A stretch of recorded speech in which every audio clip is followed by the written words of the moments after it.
Will come to order. Good afternoon and welcome. Thank you all for joining us, and it's good to see such a good turnout of members today. While many of us are back here in Washington, we're holding this hearing virtually in compliance with the regulations for remote proceedings pursuant to House Resolution 36965. This new authority has allowed us to continue to do our work while at the same time keeping our staff and families and broader community safe. It is a little strange to be doing this outside of Longworth 1100, but I think we're going to have a productive hearing. I know we're all still becoming more familiar with this technology, and so before we turn to today's important topic of nursing homes, just a reminder of a few procedures in navigating the panel. Consistent with the regulations, the committee will keep microphones muted to limit background noise. Members are responsible for unmuting themselves when they seek recognition or when they're asked to use their 5 minutes. Members and witnesses have their cameras on at all times. If you need to step away from the proceeding, please leave your camera on rather than logging out. Finally, it's my intention that we continue our proceedings without recessing. With that, let me present briefly my opening statement.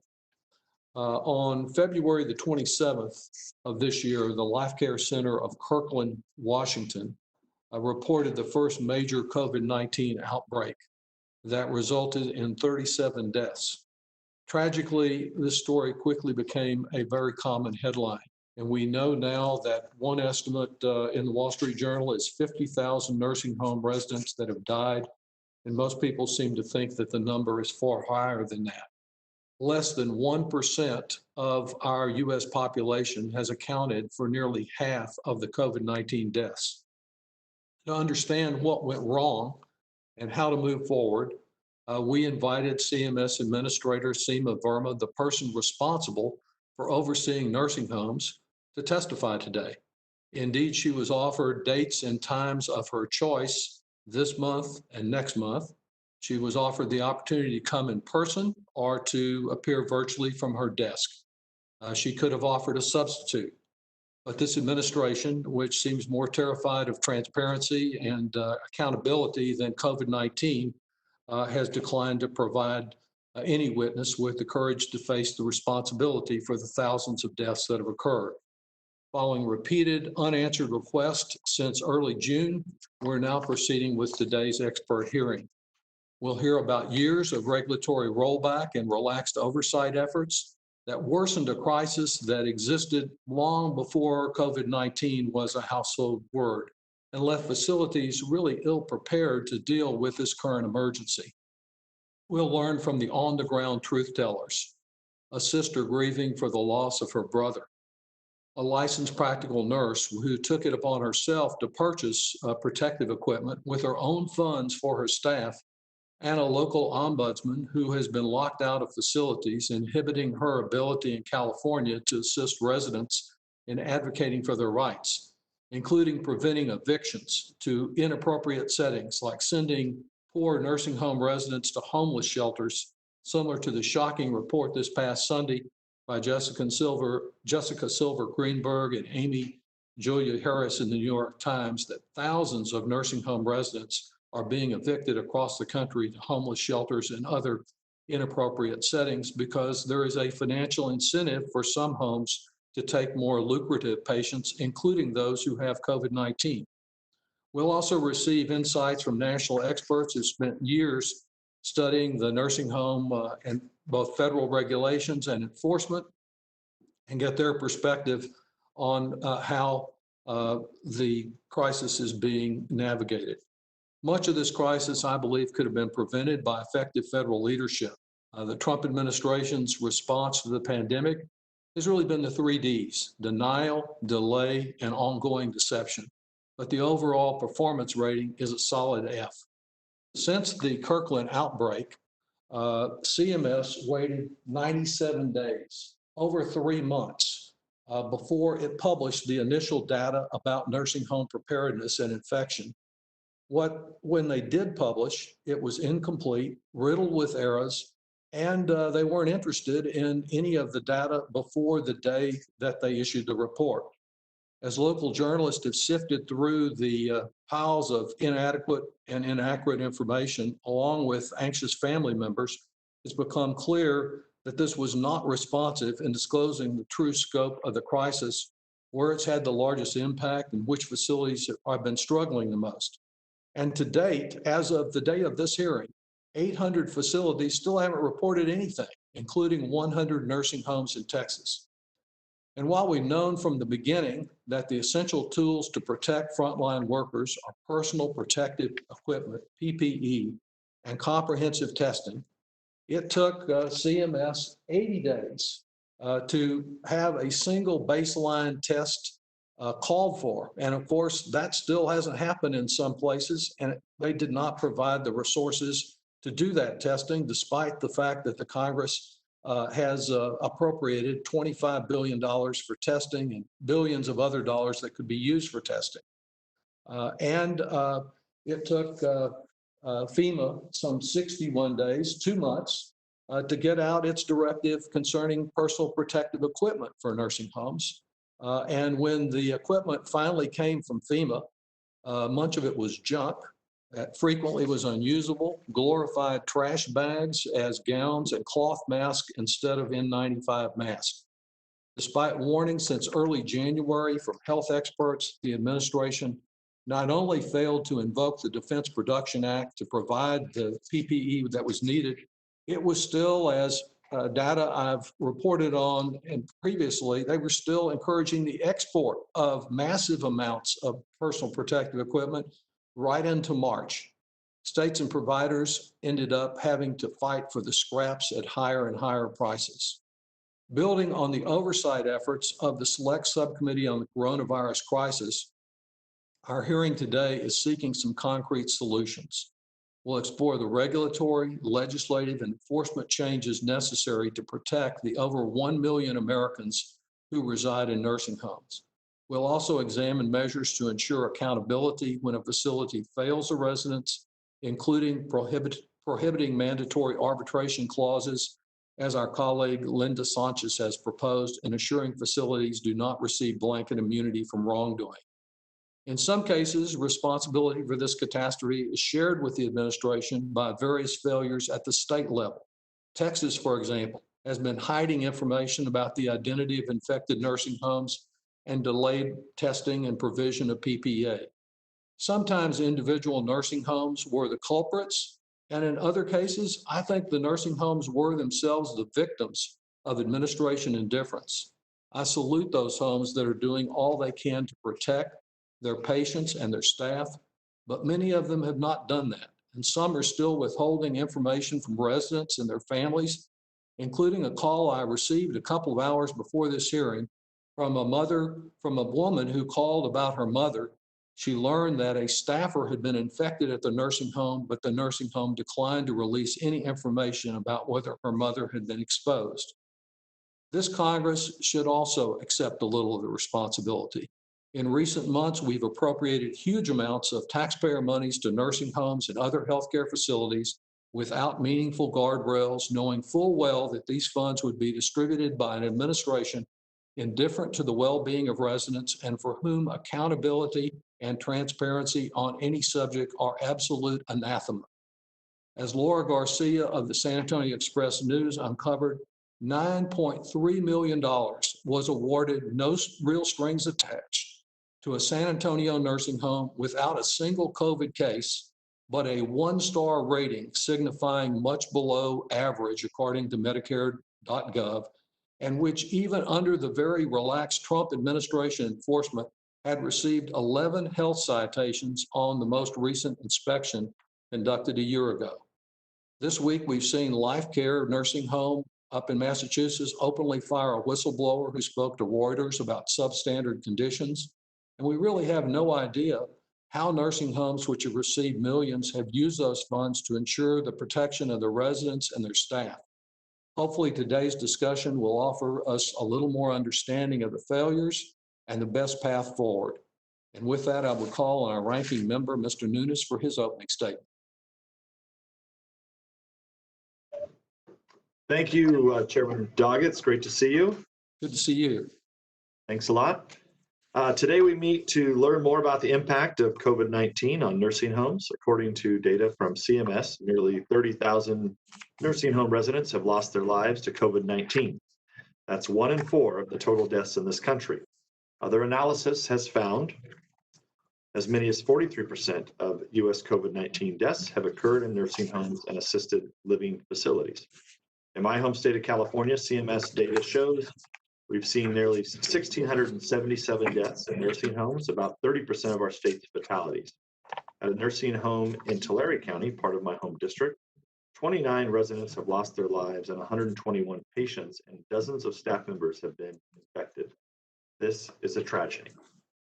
For those continuing to live in nursing homes, including those who have recovered, life is different. Visitors are limited, windows come between moments of personal connection. Birthdays are often celebrated with drive-through parades. We've all been touched by the stories of workers who've sacrificed for the residents by isolating together in an attempt to keep COVID-19 at bay. We must act quickly to get this vulnerable aging population and the workers who serve them what they need to stop the spread and save lives. This Congress has worked on a bipartisan basis to invest in direct support to nursing homes and to increase testing for all Americans.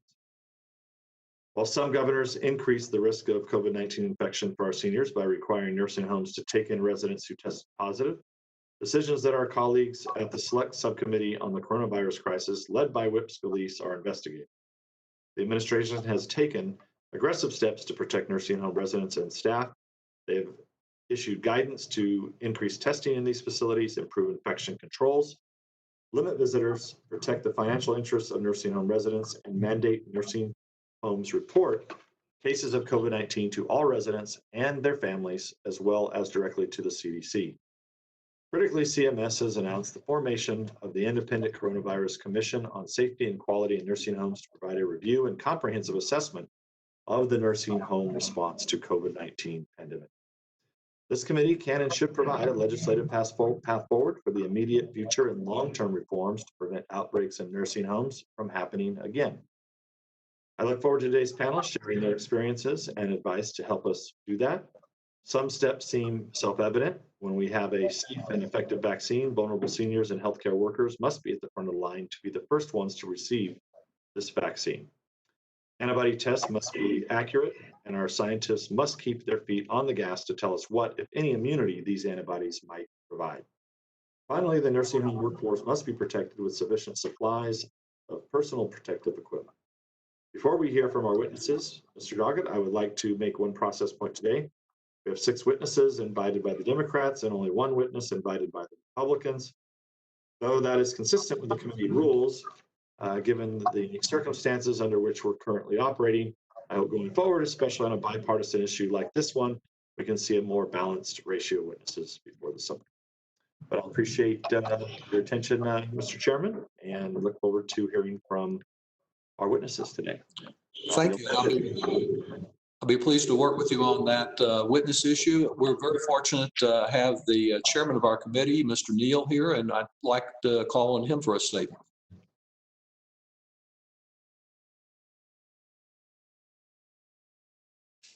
And preparing for this hearing, which I think is critical to all members of the American family. I've been long concerned about the health and safety of millions of Americans who receive care in nursing facilities.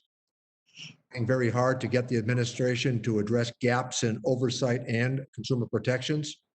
The death toll in nursing homes during the COVID-19 pandemic has drawn to light the many challenges that patients and their families have been facing for years and years. I wanted to take part in this discussion today to speak to the desperate need for urgent action. Nursing homes have been the epicenter of this crisis since the first outbreak at a Washington state facility claimed the lives of 37 residents and staff members. In total, tens of thousands of lives of both nursing home residents and staff have been lost around the nation. This is nearly 1/3 of all deaths nationwide, and given the lack of adequate testing, these figures are likely to be gross underestimates. In my district, lack of staffing and quality issues led to an explosion of cases and deaths at the Holyoke Soldiers Home. 76 veterans died at the Holyoke Soldiers Home, and more than 100 were infected, including my uncle, Bob Garvey. Yesterday's independent investigation report into this tragedy makes clear that there needs to be whole-scale accountability. I certainly endorse and embrace plans to renovate the Soldiers' Home, but at the same time to ensure it is treated with the same equity as its counterpart in Chelsea, Massachusetts.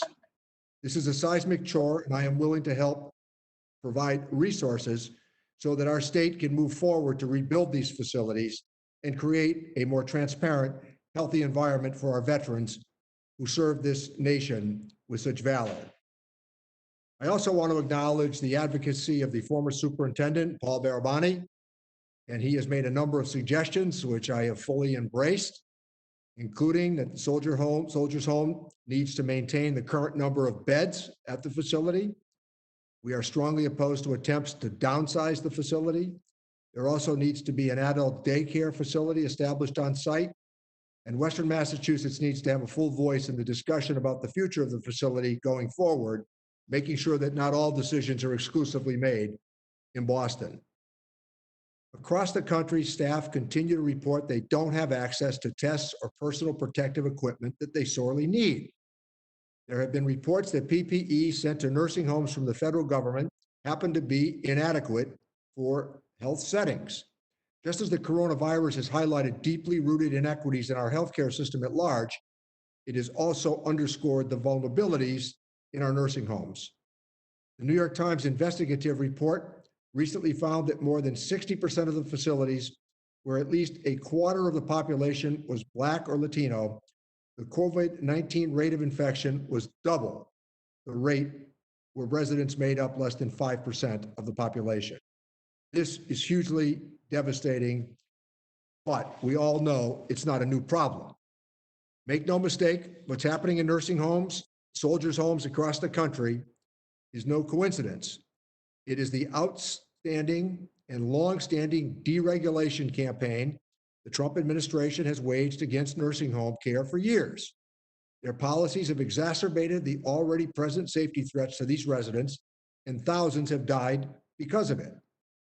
This administration has repeatedly weakened safety standards that have degraded care overall and made residents more at risk to infectious disease outbreaks.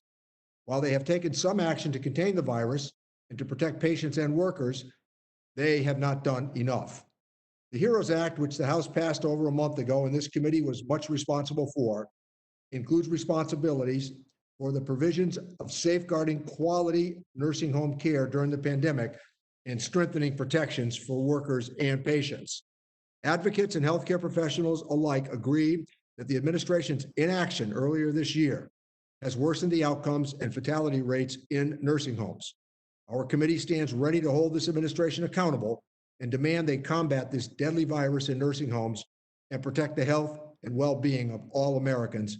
With that, I yield back the balance of my time, and thanks to the subcommittee for undertaking this responsibility. Chairman Neal, and without objection, all members who have written open statements will be made a part of the record. I'll also be making, as a part of the record, several statements that we've received in writing, including one from Sissy Sanders of Austin, who's led the fight to ensure that staff and residents are regularly tested, and has expressed great concern about the reckless and irresponsible action of the Trump administration in this regard. A statement from Brian Lee, a former ombudsman for the entire state of Florida on nursing homes, who's formed a new advocacy group, Families for Better Care, and has been pushing for greater transparency and oversight. From the National Council of Gray Panthers, a resolution concerning these same matters. The Consortium for Citizens with Disabilities, realizing that our nursing homes are also residents for many individuals with disabilities, though the coalition is working vigorously to provide community-based alternatives. And then from AFSCME, which calls for legislative action on Jan Schakowsky's bill. These are just a few examples of the great interest in our topic today. And of course, as usual, we invite comments over the next 2 weeks, any other written statements that any individuals or groups may want to make a part of our record. I would welcome our panel. We're thankful for them joining us today. First, I would like to welcome Dilly Satterwhite from Austin, who will be sharing her brother Stephen Morales' story. Then Melinda Haschik will come next from Southport, Connecticut, on the edge of Mr. Larson's district. She is fortunate to have recently recovered from COVID-19, but can identify some of the obstacles that she and her colleagues have faced. We're pleased to have Nicole Howell from Mr. Thompson's district out in California. She is an ombudsman who has advocated on behalf of long-term care residents. Then we'll hear from Toby Edelman, the senior policy attorney at the Center for Medicare Advocacy. She's a well-known advocate with expertise in the regulation of nursing homes and our failing survey and enforcement system. After that, we'll hear from Dr. David Grabowski, who's a professor at Harvard Medical School and a national expert on nursing home policy. He was recently appointed also to serve on the Independent Coronavirus Commission for Safety and Quality in Nursing Homes. Then from Arizona, Dana Kennedy, who is the state director of AARP, representing 890,000 Arizonans. She's had years of experience working on long-term care issues. And finally, the committee will hear from Rebecca Gould, the president and chief executive officer of a hospital located in Mr. Reed's district, upstate New York. She'll provide us some firsthand experience concerning how she's navigated the crisis. And I'll ask Mr. Reed if you want to add further introductory comments from your work with Ms. Gould.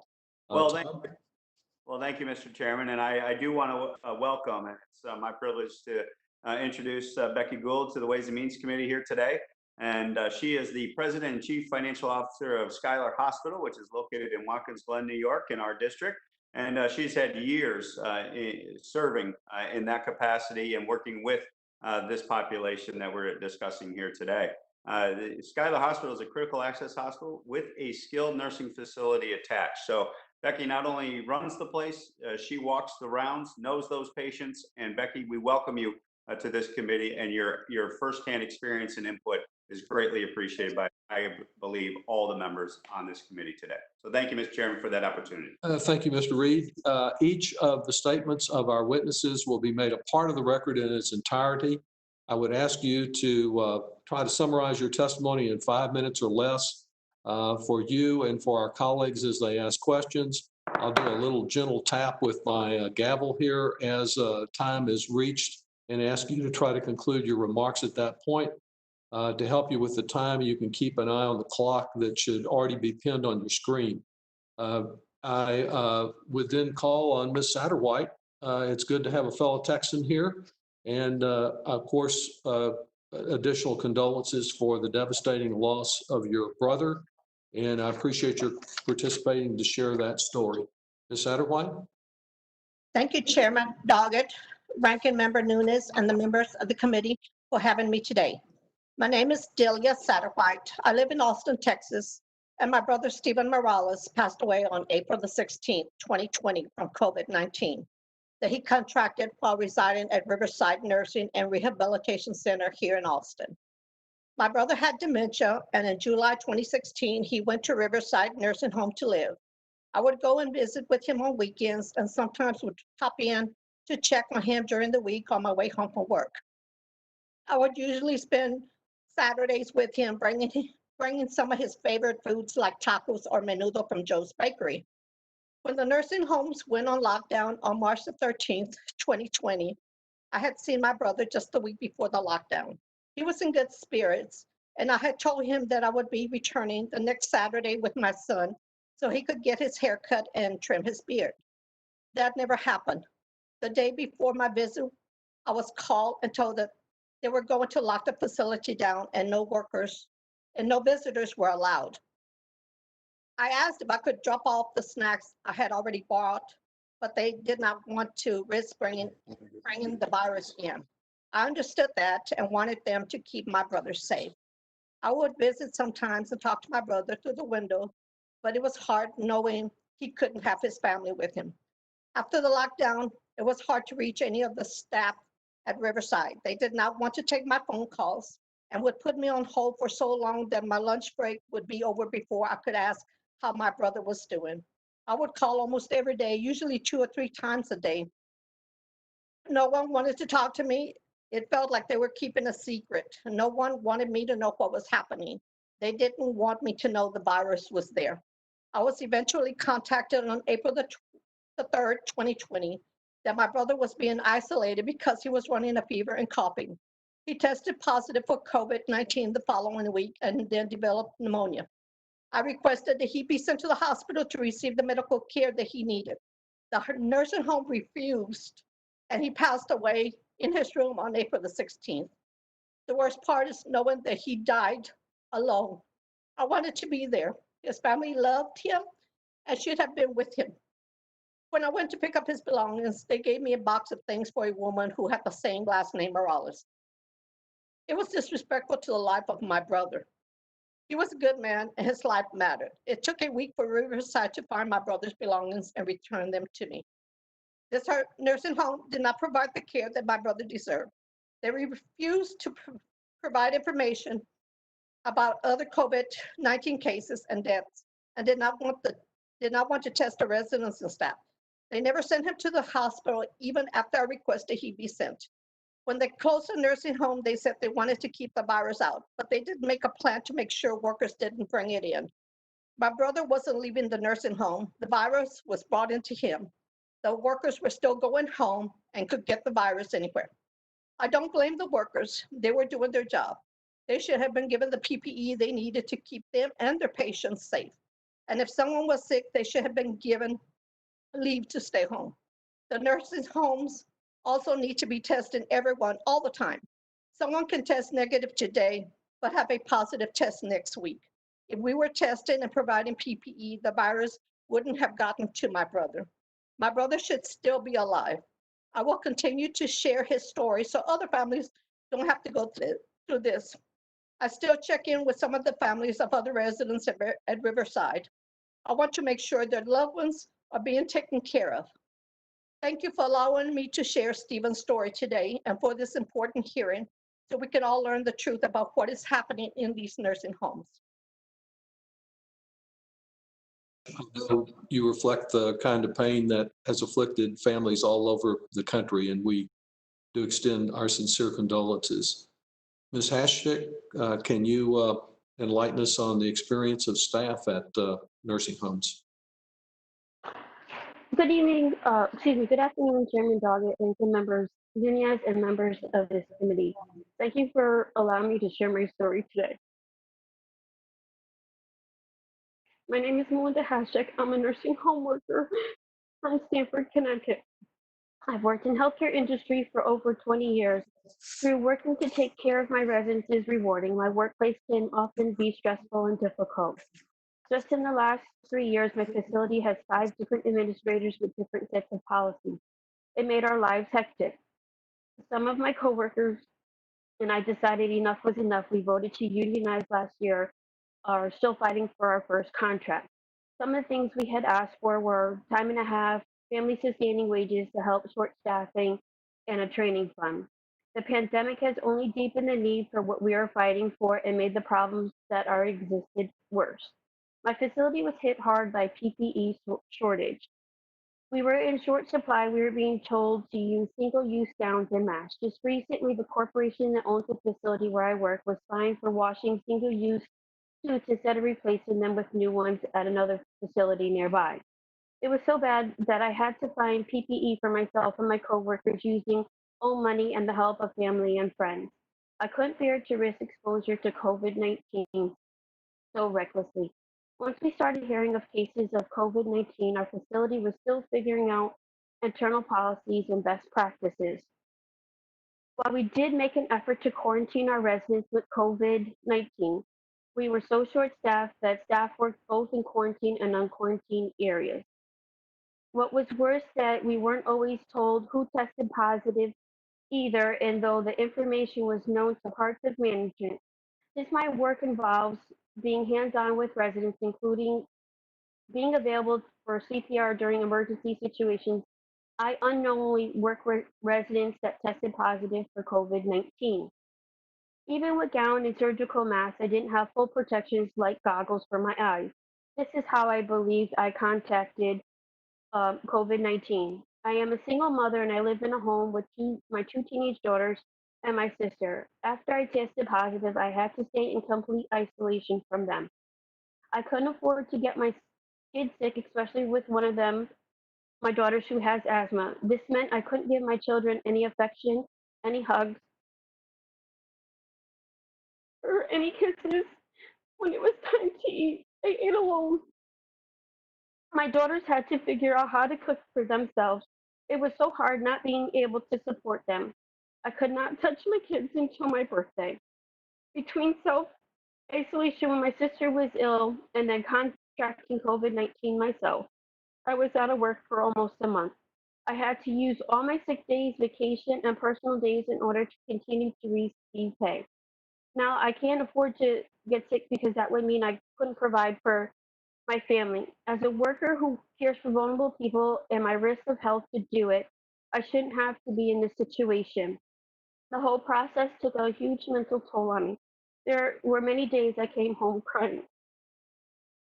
Today we are still understaffed, overworked, and still do not have enough PPE.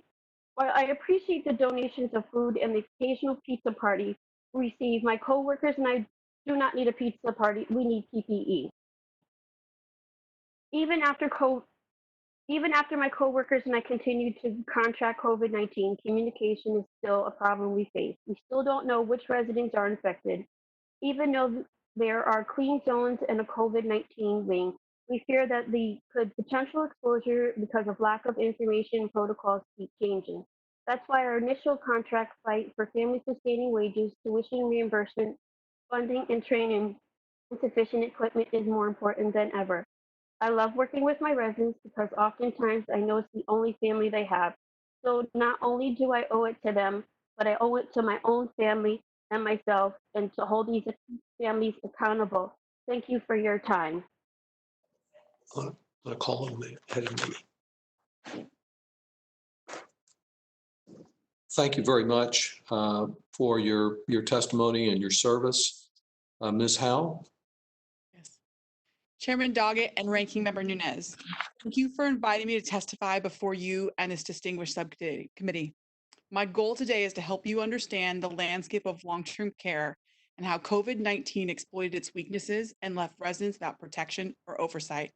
I pray that my words are enough to help you understand the plight of 1.7 million seniors and disabled adults in the United States who live in skilled nursing facilities. I lead a team of staff and volunteers that are charged with resolving issues for residents living in licensed long-term care facilities.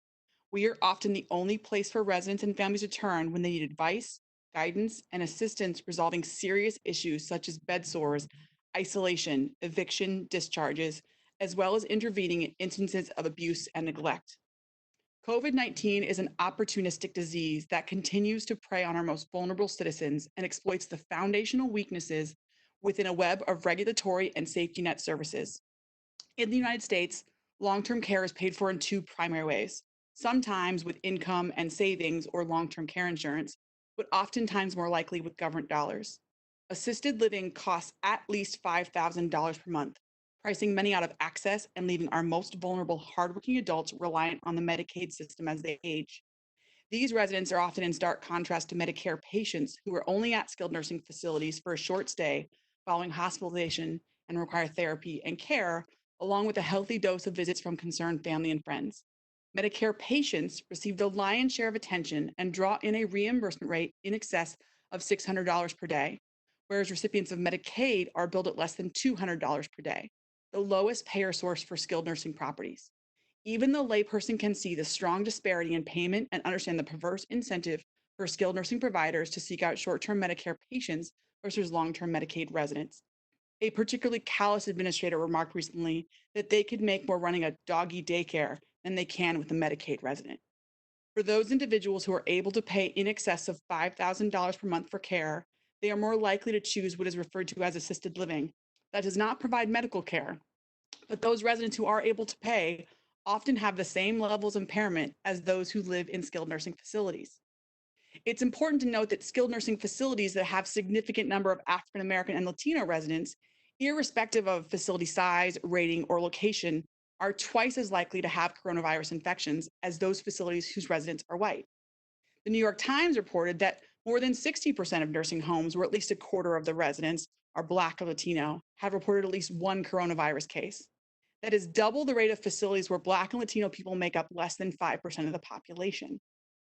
Today's skilled nursing residents are a mix of individuals who experience dementia, physical impairments, mental health issues, and homelessness.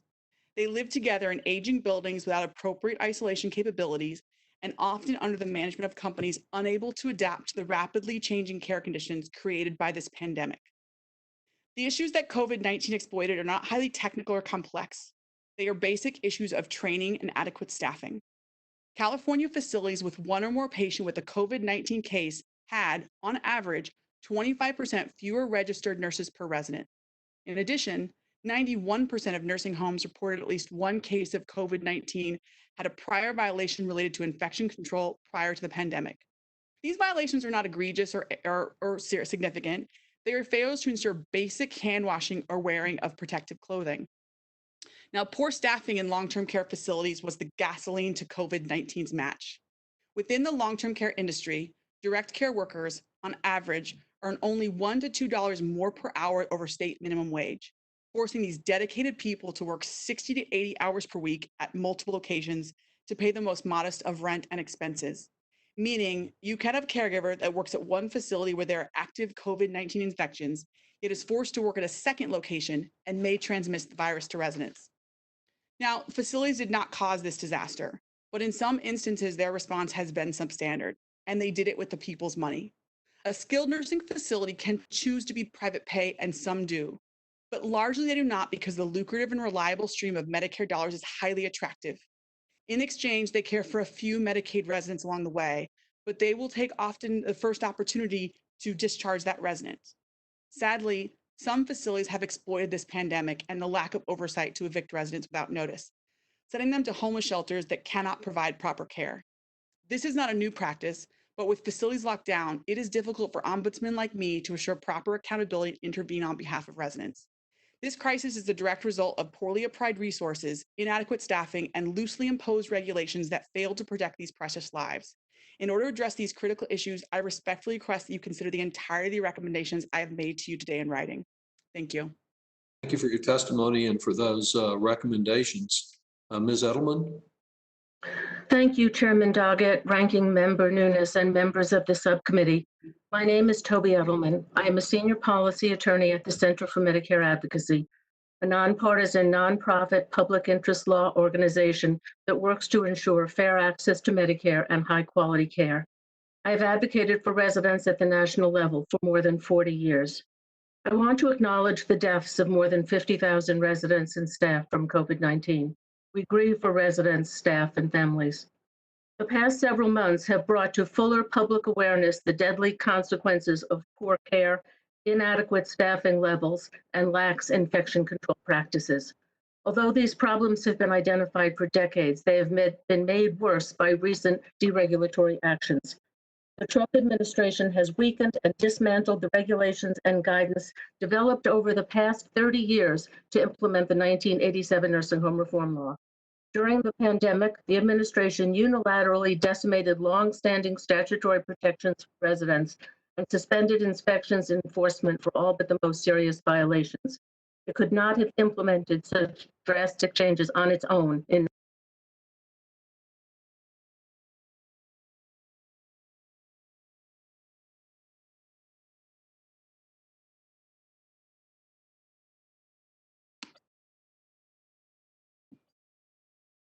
I can't hear.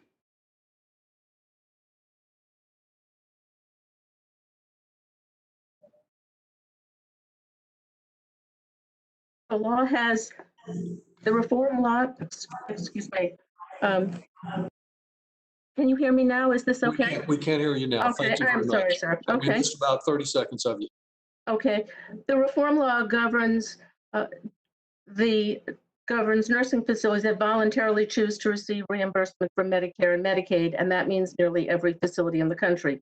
The law has three fundamental parts. First, the standards of care that facilities must meet to receive federal reimbursement. Second, the survey process. Typically, state health departments conduct unannounced annual and complaint visits called surveys to determine whether facilities meet federal standards of care. Third, the enforcement system, which authorizes a range of penalties for violations of standards. My written testimony describes changes by the administration before and since the pandemic. Here's a sample. In 2017, the administration explicitly rescinded and replaced 2 Obama guidance documents, essentially gutting enforcement and making it even less likely that there would be any penalties. CMS explicitly shifted the types of fines from per day to per instance. In 2016, a typical per day fine averaged more than $60,000. In 2019, the now more typical per instance fine was less than $10,000, too often just the cost of doing business. Although the administration has less authority to make unilateral changes to care standards and the survey process, it repeatedly asked nursing homes what they wanted and clearly signaled its intention to accommodate them. It delayed enforcing new requirements, limiting dangerous antipsychotic drugs, and requiring facilities to develop care plans as soon as residents were admitted, not weeks later.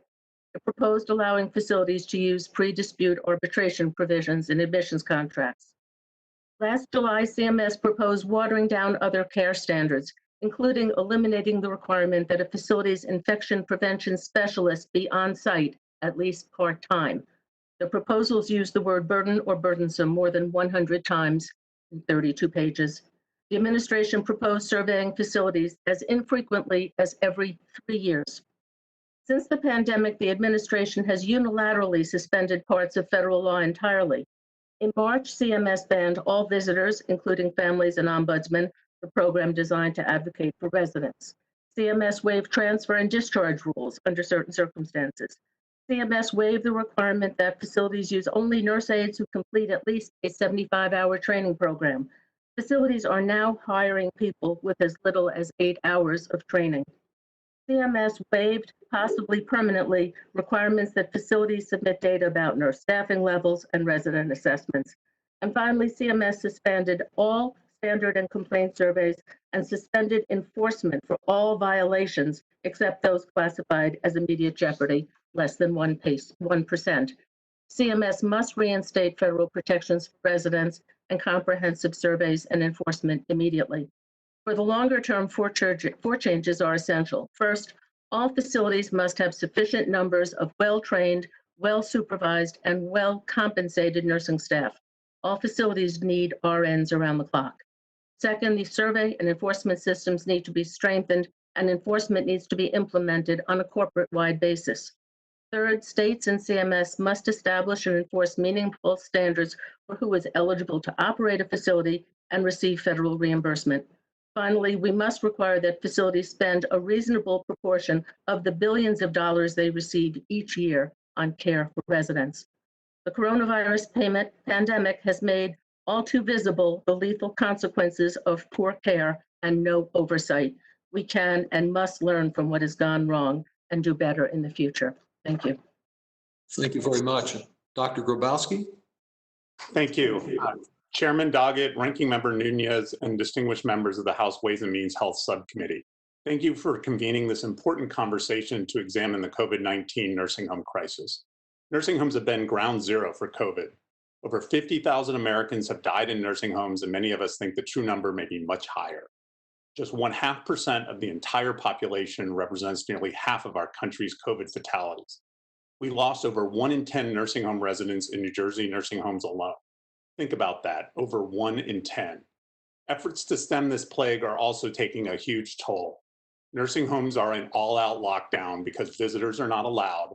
Family members like Ms. Satterwhite have been unable to see their loved ones since March. Staff are frightened given the lack of COVID testing and PPE.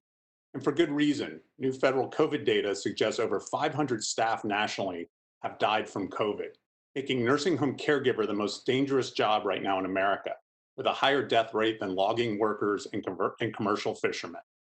Facilities are experiencing severe staff shortages as many individuals are unable or unwilling to work in these conditions. We hear a lot about the heroes working in hospitals, But these individuals working in nursing homes, many of whom are making close to minimum wage and risking their health, are heroes too. Nursing homes have been underfunded for many years and struggled with staffing and other issues prior to COVID. In many respects, COVID is, to quote a colleague, a crisis on top of a crisis. So what do we do about all of this? Well, first, we need to determine why COVID has entered certain nursing homes and not others. Some are suggesting COVID is just a bad apples problem and are quick to point fingers at ineffective state policies or poor nursing home practices.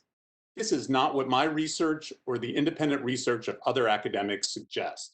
Indeed, 3 of us published a Washington Post op-ed on exactly this issue earlier today.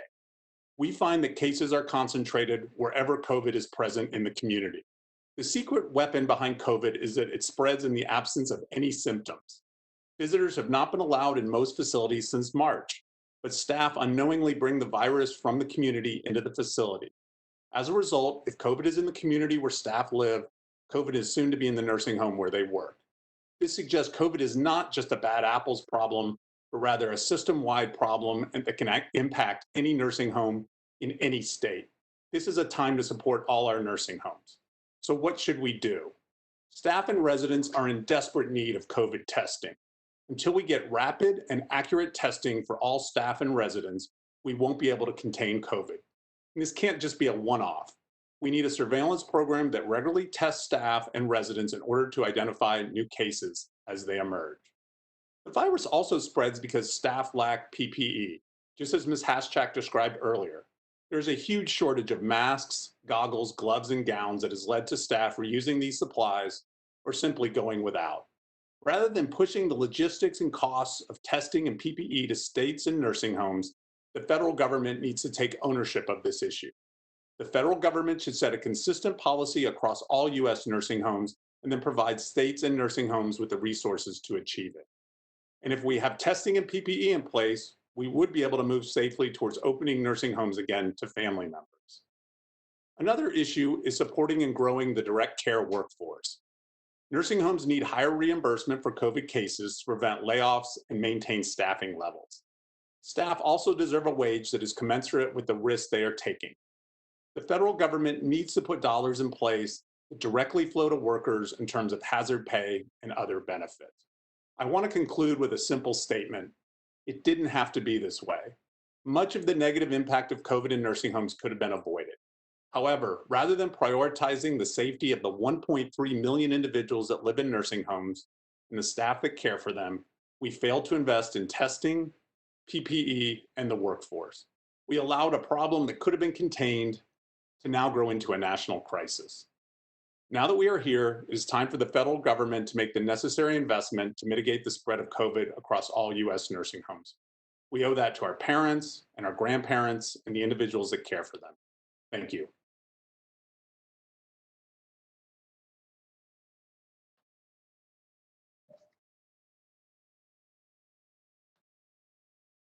Ms. Kennedy? Thank you, Chairman Doggett, Ranking Member Nunes, and members of the subcommittee. My name is Dana Marie Kennedy, and I'm the State Director for AARP Arizona. On behalf of our 38 million members and all older Americans nationwide, AARP appreciates the opportunity to testify. We are calling on Congress and the administration to take immediate action to stem the continued loss of life and improve conditions in long-term care facilities. You've heard the high number of nursing home and other long-term care facility deaths and the share of the overall COVID-19 deaths. In Arizona, 65% of deaths in Maricopa County are from people who lived in long-term care facilities. These were moms and dads, grandmas, grandpas, uncles, and aunts. AARP has heard from thousands of families across the country. Here's just one story from an Arizona family. Norma moved to a nursing home after having a stroke. Her son Damon visited his mom regularly. In March, he thought his mom looked tired and a little sick. He reported the symptoms and 3 days later was denied access to the facility. For more than a month, he tried to see his mom or call the facility, but mostly got voicemail. Norma's family only learned that she was gravely ill when the hospital called. Unbeknownst to them, she had been transferred and put on a ventilator. The hospital asked permission to pull the cord. Norma's son denied the request. She died a week and a half later. AARP urges action on a 5-point plan to slow the spread and save lives. 1, care facilities must have the PPE and testing they need to identify residents and staff cases. In Arizona, assisted living facilities still report they don't have adequate PPE. This is 15 weeks after not allowing families to visit, and this is unacceptable.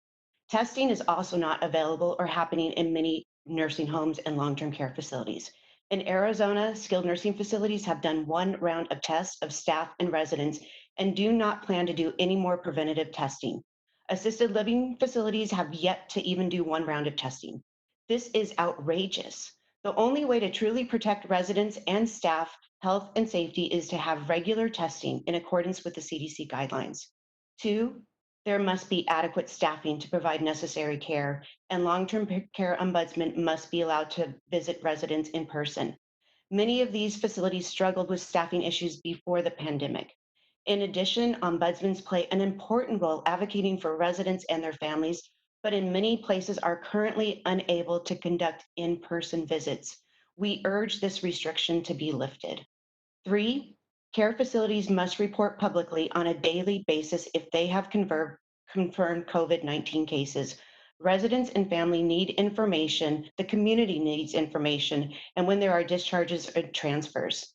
AARP has long called for increased transparency of COVID-19 cases in long-term care facilities, and we appreciate CMS action that takes steps towards more transparency. However, more must be done.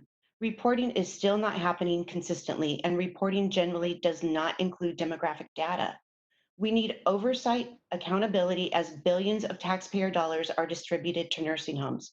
We urge Congress to establish guardrails and transparency to ensure such funds are used for testing, PPE, staffing, virtual visitation, and other items that directly relate to resident care, well-being, prevention, and treatment. 4, virtual visitation must be made available and facilitated regularly between residents and their families. Congress must require virtual visitation using readily available technology like we're using right now. We also urge Congress to provide funding for technology, equipment, and support for virtual visits. That's why AARP supports the Bipartisan Access Act. 5, proposals to grant blanket immunity related to COVID-19 for long-term care facilities must be rejected. The pandemic has put residents' health, safety, and quality of care at unprecedented risk. We know that staff in many long-term care facilities are doing heroic work, putting their health on the line for others. But sadly, many families who have contacted us have loved ones who were not treated with the compassion or dignity they deserve. AARP strongly urges Congress to protect the safety of residents, including by maintaining their rights of residents and their families to seek legal redress, to hold facilities accountable when residents are harmed, neglected, or abused. Litigation is an option of last resort. At this time of limited oversight and accountability and horrific death tolls, Congress should not strip away the rights and protections of residents. Families nationwide are looking to Congress and the administration for swift action to protect the health and safety of their loved ones in long-term care facilities. Thank you, and I'm happy to answer any questions. Thank you so much. Ms. Gould? Thank you for allowing me to come today and share our unique perspective. We are a 25-bed critical access hospital that also has a 120-bed skilled nursing facility attached. So we're a little bit different situation than some of the stories that you've heard here today.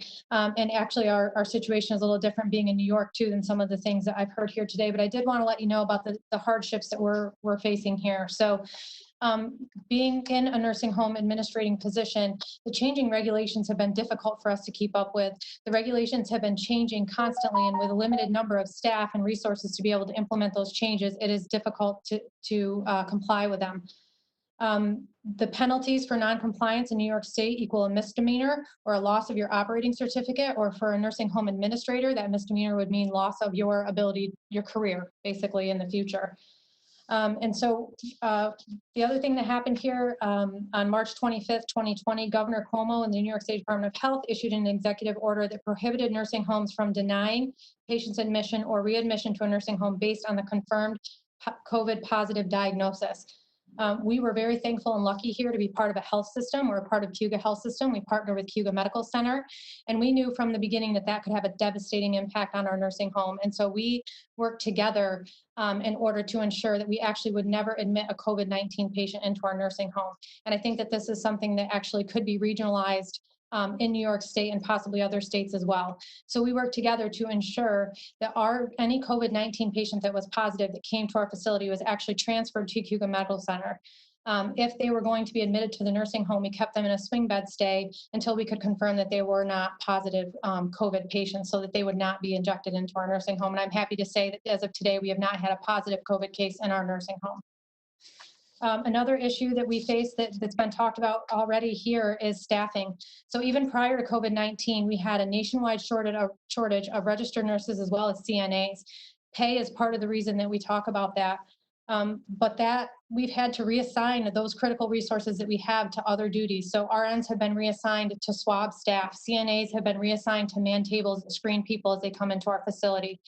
This does leave our residents with less face-to-face time with the caregivers that provide the services for them, and could lead to quality issues in other nursing homes where staffing levels are not as adequate as ours are. Resident quality of life is another issue that has been faced here. And although we do understand the need for the measures that have been put in place, such as swabbing staff on a weekly basis, we would respectfully request that perhaps metrics be developed to allow visitation in some nursing homes, such as our county, where we have only had 14 cases of COVID to date, and do not have any active cases in our county today, because this puts the no socialization rules that have been put in place by executive order here are causing our residents to face anxiety and depression.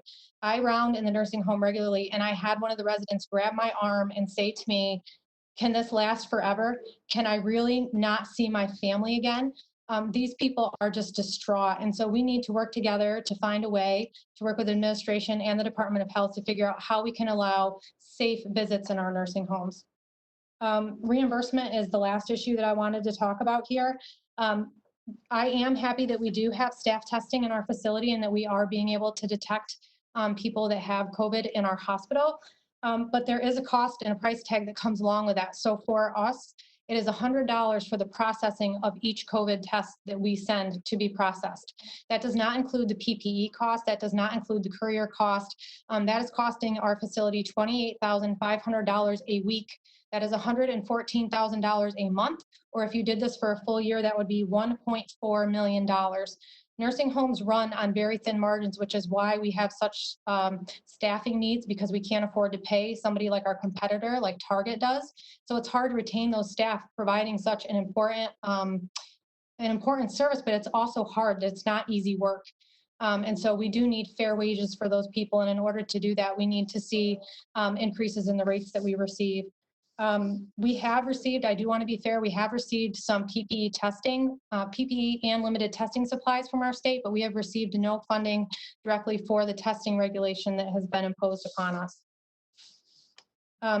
So I do want to reiterate that we are lucky that we have not faced some of the challenges that others have talked about here today. And we do want to provide a safe, caring environment, and we do want to comply with the regulations that have been put upon us. But I did want you to understand some of the other challenges that we do face in our roles in caring for these, the vulnerable population directly.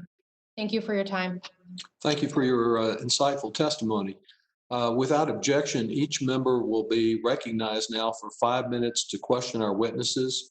We'll do it in seniority, switching back and forth between majority and minority members. Members are reminded to unmute yourself when you're recognized for your 5 minutes, and particularly important to direct your question to a specific witness so that witness can unmute and respond. I will begin by recognizing myself and direct my first questions to Dr. Grabowski.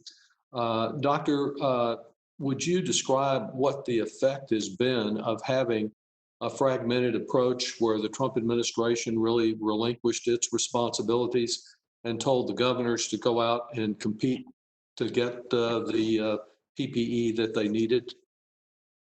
Yeah, it's been a little bit like a game of hot potato. The federal government took that responsibility and pushed it out to the states. The states then in turn pushed it to the nursing homes. No one has really owned this issue. The federal government, to their credit, did say we would provide 2 weeks of personal protective equipment to every nursing home in the country. However, as was already stated, many nursing homes are still waiting on that PPE, and many other nursing homes have received PPE that isn't even usable. So I would say that the federal government has not taken care of this issue around personal protective equipment. We should nationalize the supply chain. We should make PPE available to all U.S. nursing homes. Thank you. It's my understanding that CMS has created an oversight commission, and that their version of oversight was to hire a contractor which may want to do continued business with CMS to select that commission. Is that correct? As you said when you introduced me, I'm on that CMS commission, and they did hire. And I should note that I'm speaking for myself today, not for that. Of course. And that commission, I understand, has had its first meeting. Have those meetings been open, like our meeting today, or have they been closed? Our first meeting was closed. And has there been any indication that the commission will be open to the public? There hasn't been any indication that the meetings will be public. Well, I'm very pleased you're on it. I think you have important viewpoint to convey, but I just looking for any reason why CMS would be unwilling to participate today other than an unwillingness to defend its sorry record. There was a suggestion that they have their own oversight commission, but I can see that while that commission may make a contribution, it's not the kind of public airing of concerns that we really need. And some of that, the best of that public airing has come from investigative journalism. Without objection, I will make a part of our record the New York Times article about the removal and eviction of Medicaid residents from nursing homes, as well as a separate article concerning some of the problems with PPE and other staffing issues in Austin by Margaret Nicholas of the Austin Chronicle. And Ms. Howell, I'd like to ask you a little more about that. I must say that though I've tried to follow activities in nursing homes for years, I was shocked to read that people are being evicted from nursing homes and placed in homeless shelters. As if we didn't have a big enough homeless problem, but people that would be placed there without anyone to help them with their medications and with surroundings that may be unsafe for them. Have you seen this yourself and heard about this in California? Thank you, sir. Yes, this is a long-standing practice where facilities who have potentially residents they've had for a long period of time that are homeless, that they feel they no longer care for, they will attempt to discharge them to alternative care settings, homeless shelters being one of them. This has been a long-standing practice, which is why it was so important that ombudsmen were receiving the notifications related to discharges along with the resident and or their responsible party in a language they understood. However, that is not happening. It was exacerbated in places like California, where we have a program to get individuals who are homeless into hotels. And I saw skilled nursing facilities exploiting that Project Room Key program and using it to discharge residents they did not want, hoping that no one would notice. And there is a requirement that they notify the ombudsman when this happens, but you've seen that not occur.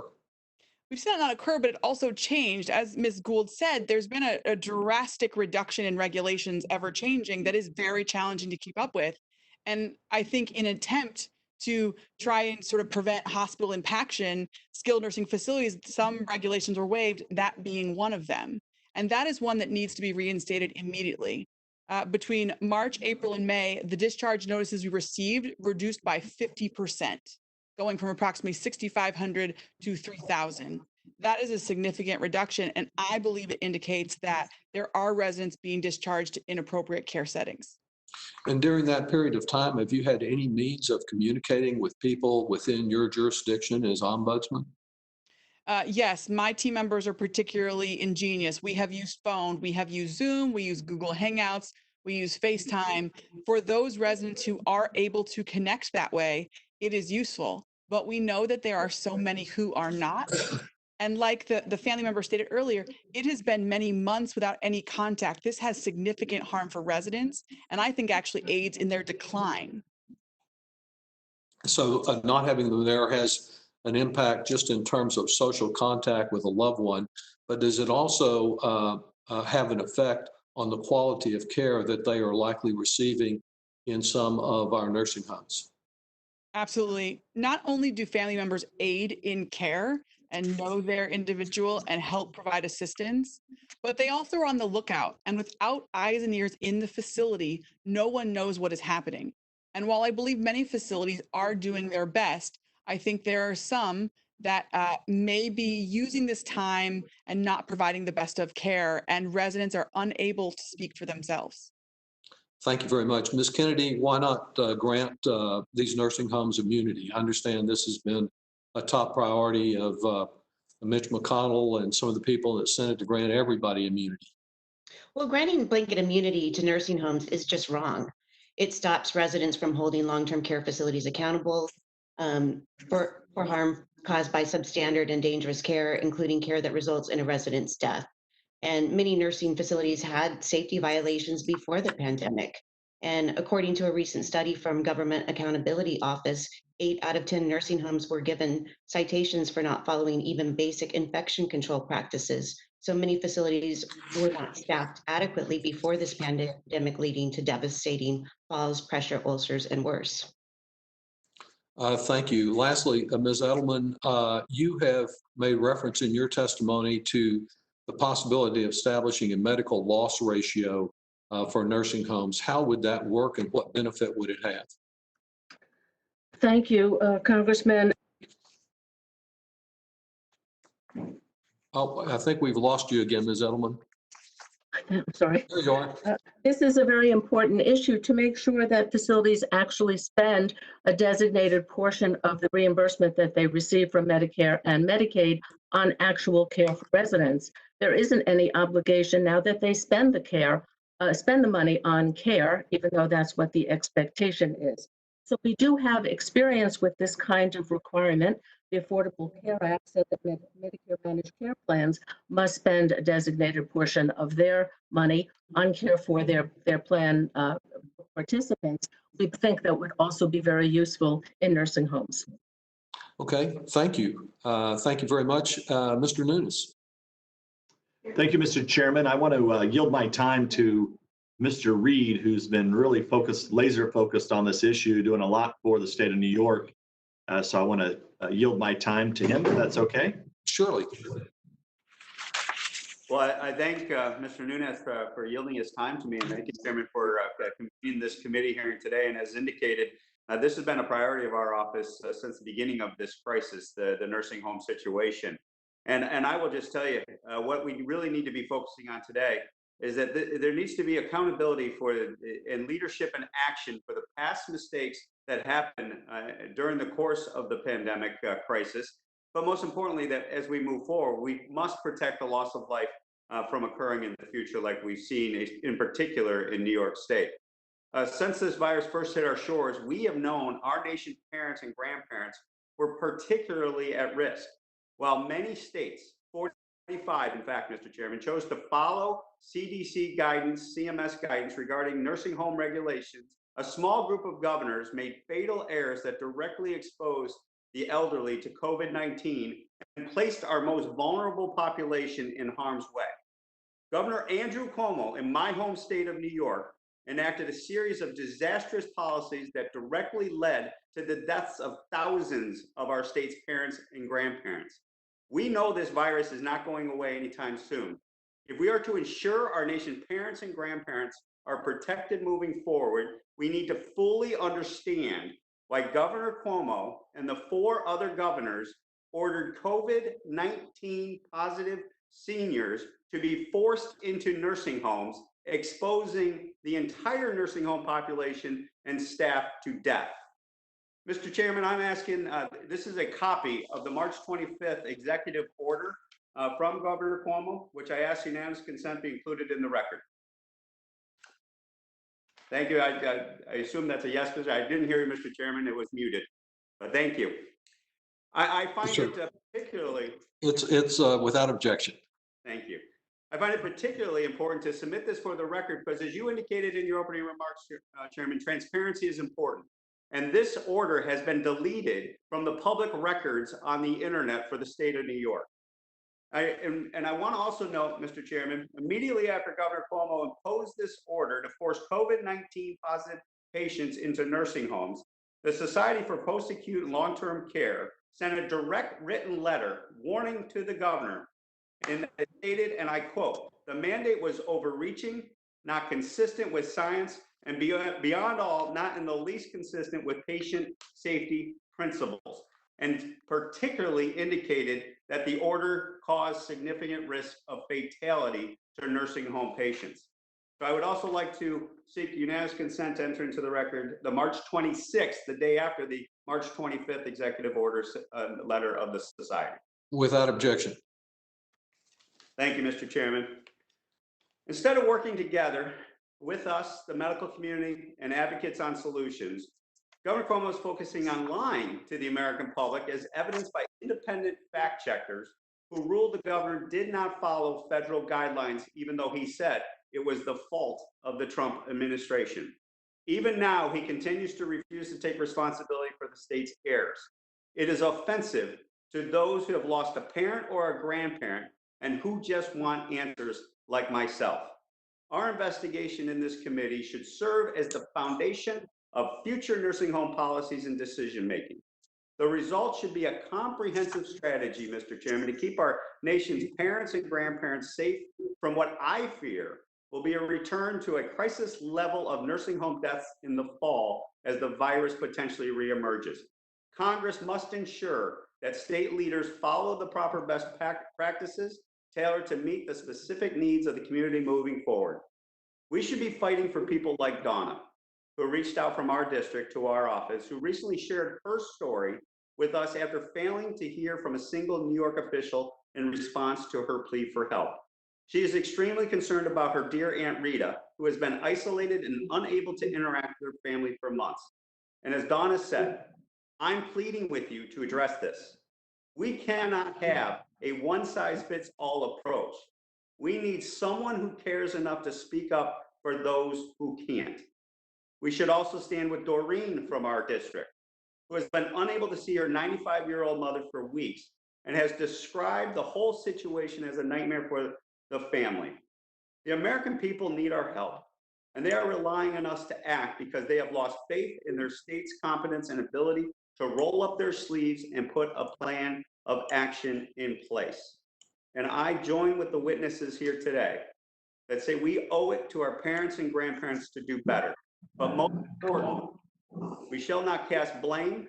We should demand justice, accountability, and take action that makes sure that tens of thousands of seniors do not face the death sentence that they faced in New York State in regards to the March 25th order, sending COVID-19 positive seniors into nursing homes without any scientific or data to support such an egregious policy decision during the course of this pandemic.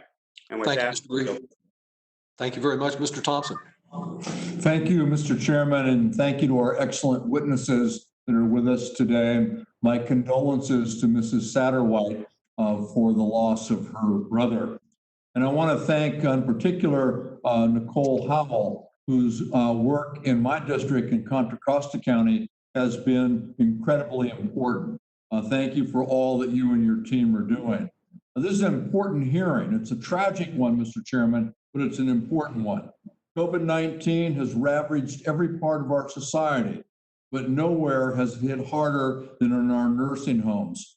And it's been exacerbated, as pointed out by Mr. Grabowski, Ms. Kennedy, and Ms. Gould, by the fact that family members aren't allowed to visit their loved ones. And they are themselves ombudsmen for this industry and for the patients who are there. I have a woman in my district who quit a very lucrative job and took a job in a skilled nursing facility so she could be close to her parents, to be able to watch over them. So this is really an important issue. As Ms. Howell knows, Contra Costa County had 18 deaths last week. 16 of them were in nursing homes. In my conversations with local public health officials and nursing home operators themselves, a few things have become clear. First, there's still not enough PPEs. Second, once COVID appears in a nursing home, it's basically impossible to stop. And third, wages for nursing home employees are way too low. Fourth, the measures required to contain and mitigate COVID in nursing homes are too expensive for many nursing homes to implement. They need our help. I'd like to ask Ms. Howell a question. You recommended in your testimony that nursing homes and long-term care facilities increase wages for employees. In my district and other places. Will you tell them?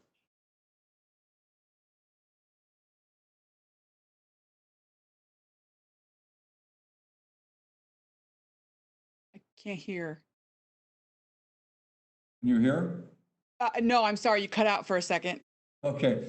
The low wages has exacerbated the problem because employees have to work in 2 or 3 different places. And they 2 or 3 different skilled nursing facilities or nursing homes. So they bring in the infection and spread it in their many places of work. So can you talk a little bit about that and how important this is? Thank you, sir. I appreciate it, and I'm privileged to serve your community. I think you've raised what is the critical issue, which again is the gasoline to COVID-19 match. And I want to say I don't think this is just a byproduct. I think it's part of the system design in that the way long-term care pays for its employees is at the lowest possible rate, and then at the same time says we can't get staff. You have to pay appropriately for what you are trying to get, which is someone who's been trained, has received appropriate training in person-centered models of care, LGBTQ issues, as well as others, and effectively recruit staff. So when we have staff members that are working at multiple facilities that we know where there are active infections, we cannot be surprised when the disease spreads. I submit to you that you as a Congress did provide additional compensation and did encourage facilities to use that for staffing members, but that has not been done. Or it may have been done on a modest level of maybe $1 more an hour, but that does not significantly compensate for the risk that they are taking. And so I understand when staff members are saying, no, I will not come to work. Thank you very much. I also have a PPE question, and I think Dr. Grabowski is probably the one that I should direct it to. I still have skilled nursing facilities who are trying to track down PPE material and equipment. And this is like way too long into the process for this to be happening. Dr. Grabowski, did the Trump administration implement a clear, comprehensive plan for distributing PPE? Thanks for that question. No, they didn't. We really should have nationalized the acquisition of PPE from the beginning of this pandemic. Unfortunately, nursing homes and other long-term care providers were left at the back of the line. So hospitals and other systems were bidding up the price of PPE, and nursing homes just simply couldn't afford it. So it's not enough to simply give them the dollars to purchase this. We actually, in some cases, need to help them acquire the PPE because they just can't afford it at the going rates. And so we could be doing a lot more. And unfortunately, the administration didn't kind of connect the dots there in terms of providing the resources and getting the PPE to the nursing homes and protecting our caregivers. Thank you very much. I yield back, Mr. Chairman. Mr. Buchanan. Vern?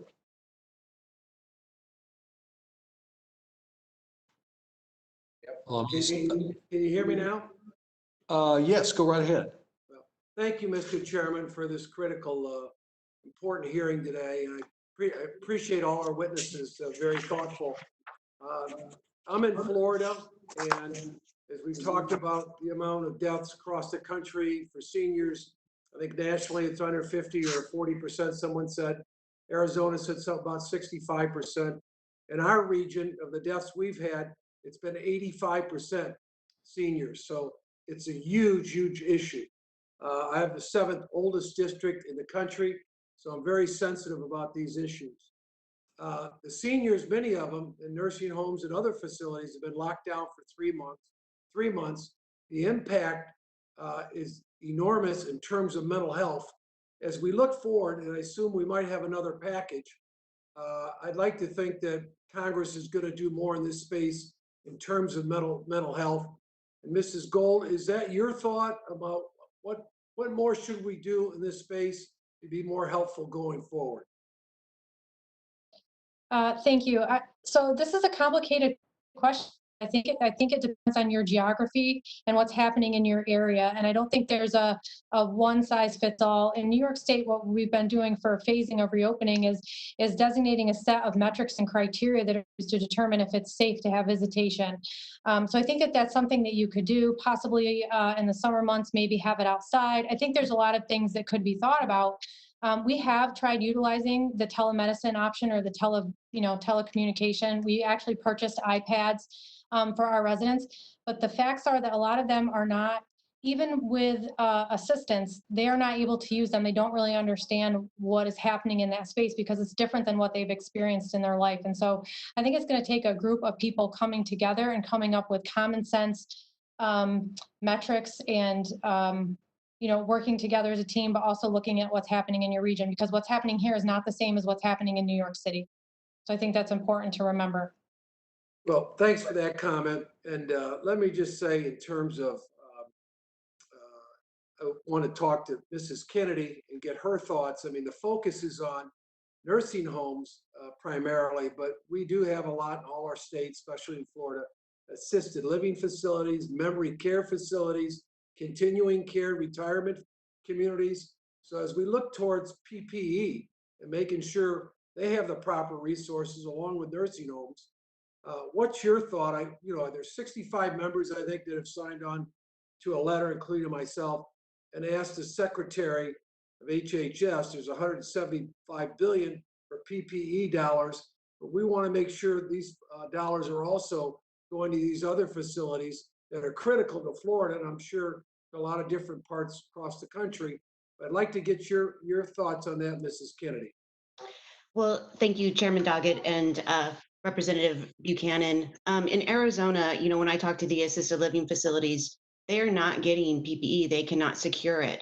And the skilled nursing facilities, they were able to get the 30-day supply, but that will run out. It's almost the 30 days that they've had it.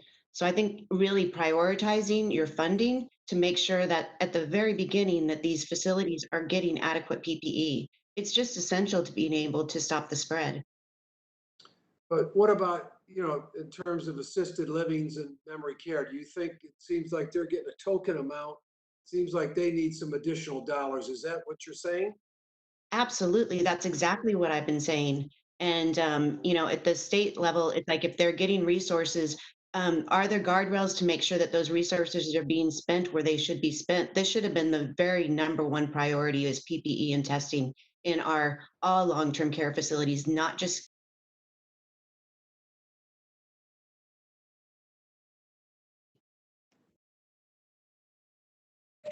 There we go. Yeah. Mr. Chairman, can you hear me? I can, but I can't hear the witness. Okay.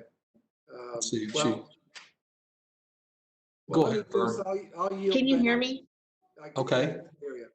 Yeah. I Ms. think I had some, I think I had some connectivity problems. I don't know Okay. what you heard and what you didn't hear. You want to just repeat so he gets his full answer?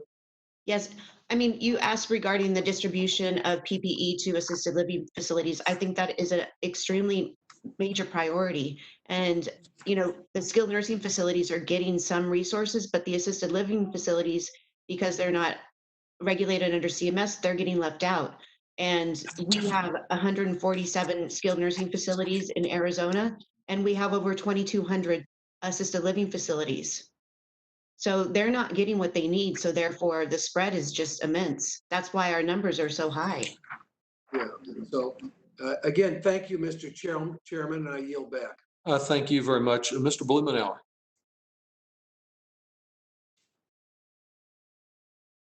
Will you unmute, Earl?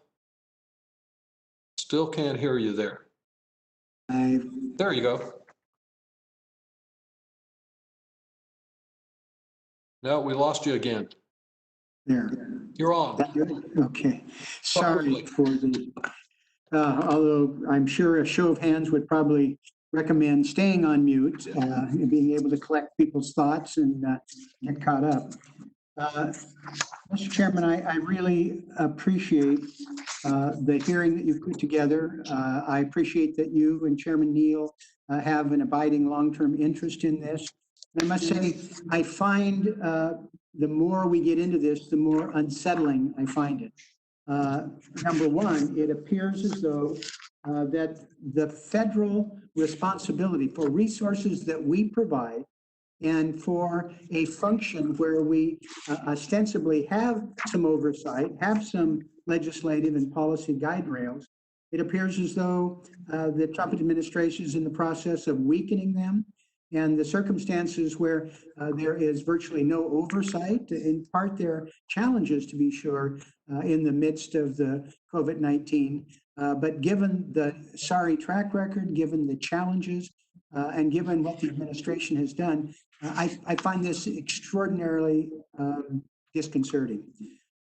I wonder, first of all, if our witnesses, Dr. Grabowski, perhaps you have a sense on this, or Ms. Edelman, in terms of having some standards. You mentioned having some requirements that the resources are actually provided from the federal government resources are provided on actual care. If there is some standard that you would recommend, I see the data that suggests the facilities that have been taken over by private equity institutions that are very good at engineering financially appear to not be very good in terms of providing care. Is there an area here where we should have a special degree of standard that is imposed that you can outline in some specificity? Yeah, how about I start and then Ms. Edelman can pick up after me. So I very much believe that we need to put more resources into this sector, but those resources don't need to go to private equity.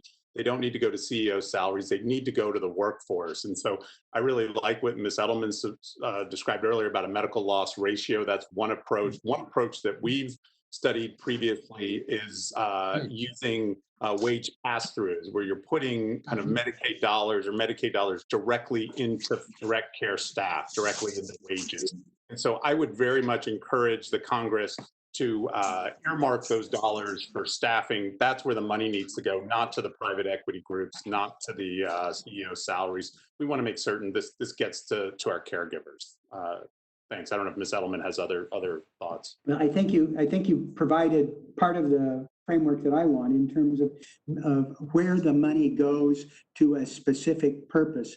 It appears that we are also still shy in terms of providing the necessary protective equipment, and there's a serious problem of testing. Do you or Ms. Edelman have, Ms. Howell, a sense of what we should be doing in terms of mandating these key functions of testing and the necessary equipment? Can we just do it directly? This is Toby Edelman. I think we do need to have a mandate for testing, and we need to make sure the tests are done on all residents. We know from the Kirkland facility, when everybody was tested in that facility, the majority of residents who tested positive for COVID-19 had no symptoms at all. They don't have high temperatures, they don't have coughs or other respiratory symptoms. So it is essential that we test all residents, and then we can target protective equipment where it's most needed, not just sending it randomly around. The other point I wanted to make is that I just want to conclude here because my time is almost up. Okay. Mr. Chairman, I think that is very, very important that we put the resources there. We have 2.5 million people who go in and out of, who are in these facilities, either working or as residents. And that's before we restate the opportunities for families to visit. And I hope that we can bulk up the support for testing and put the resources directly where we want it and not let it leach out to different patterns of ownership or management, but it's on the ground where people need it. Thank you very much. Appreciate it, Mr. Blumenauer. Mr. Smith. Thank you, Mr. Chairman, and certainly thank you to all of our witnesses. This hearing topic is very timely. I want to begin by saluting the workers on the front lines of healthcare, especially those in nursing homes and facilities housing our elderly and our seniors that are unfortunately so exposed to COVID.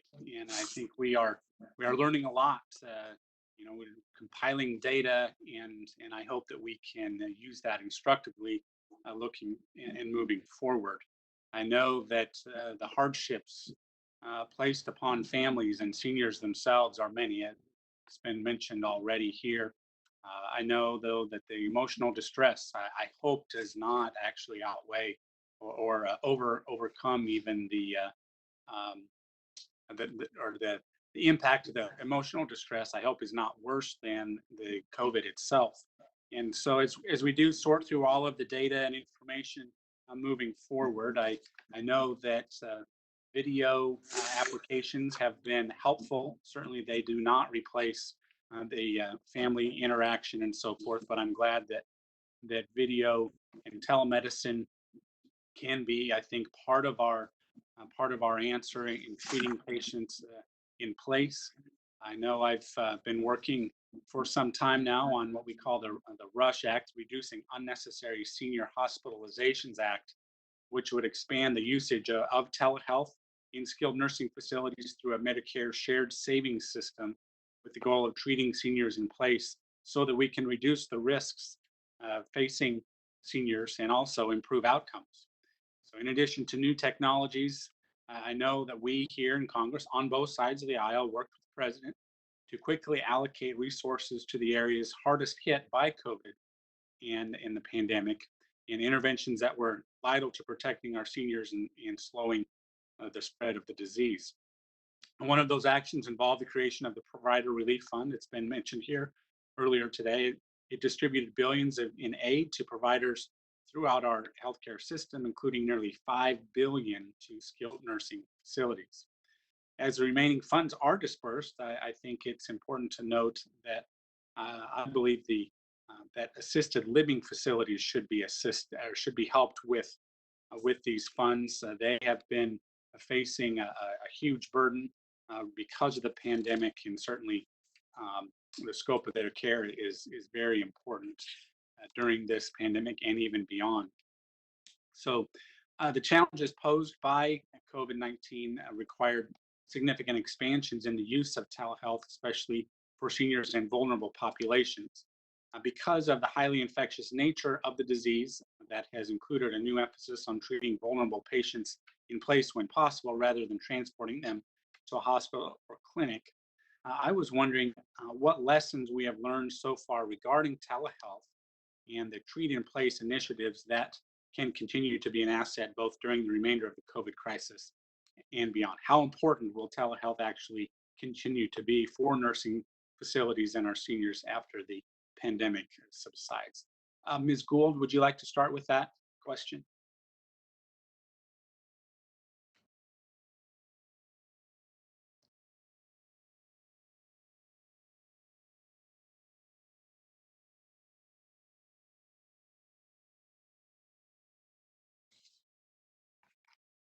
Mr. Chairman, I think you were still on mute.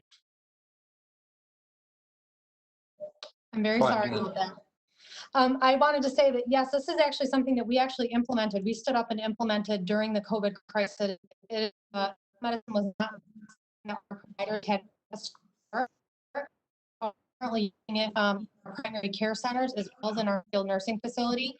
And it is a great option to protect the residents, but also make it convenient for them so that they don't have to leave their space.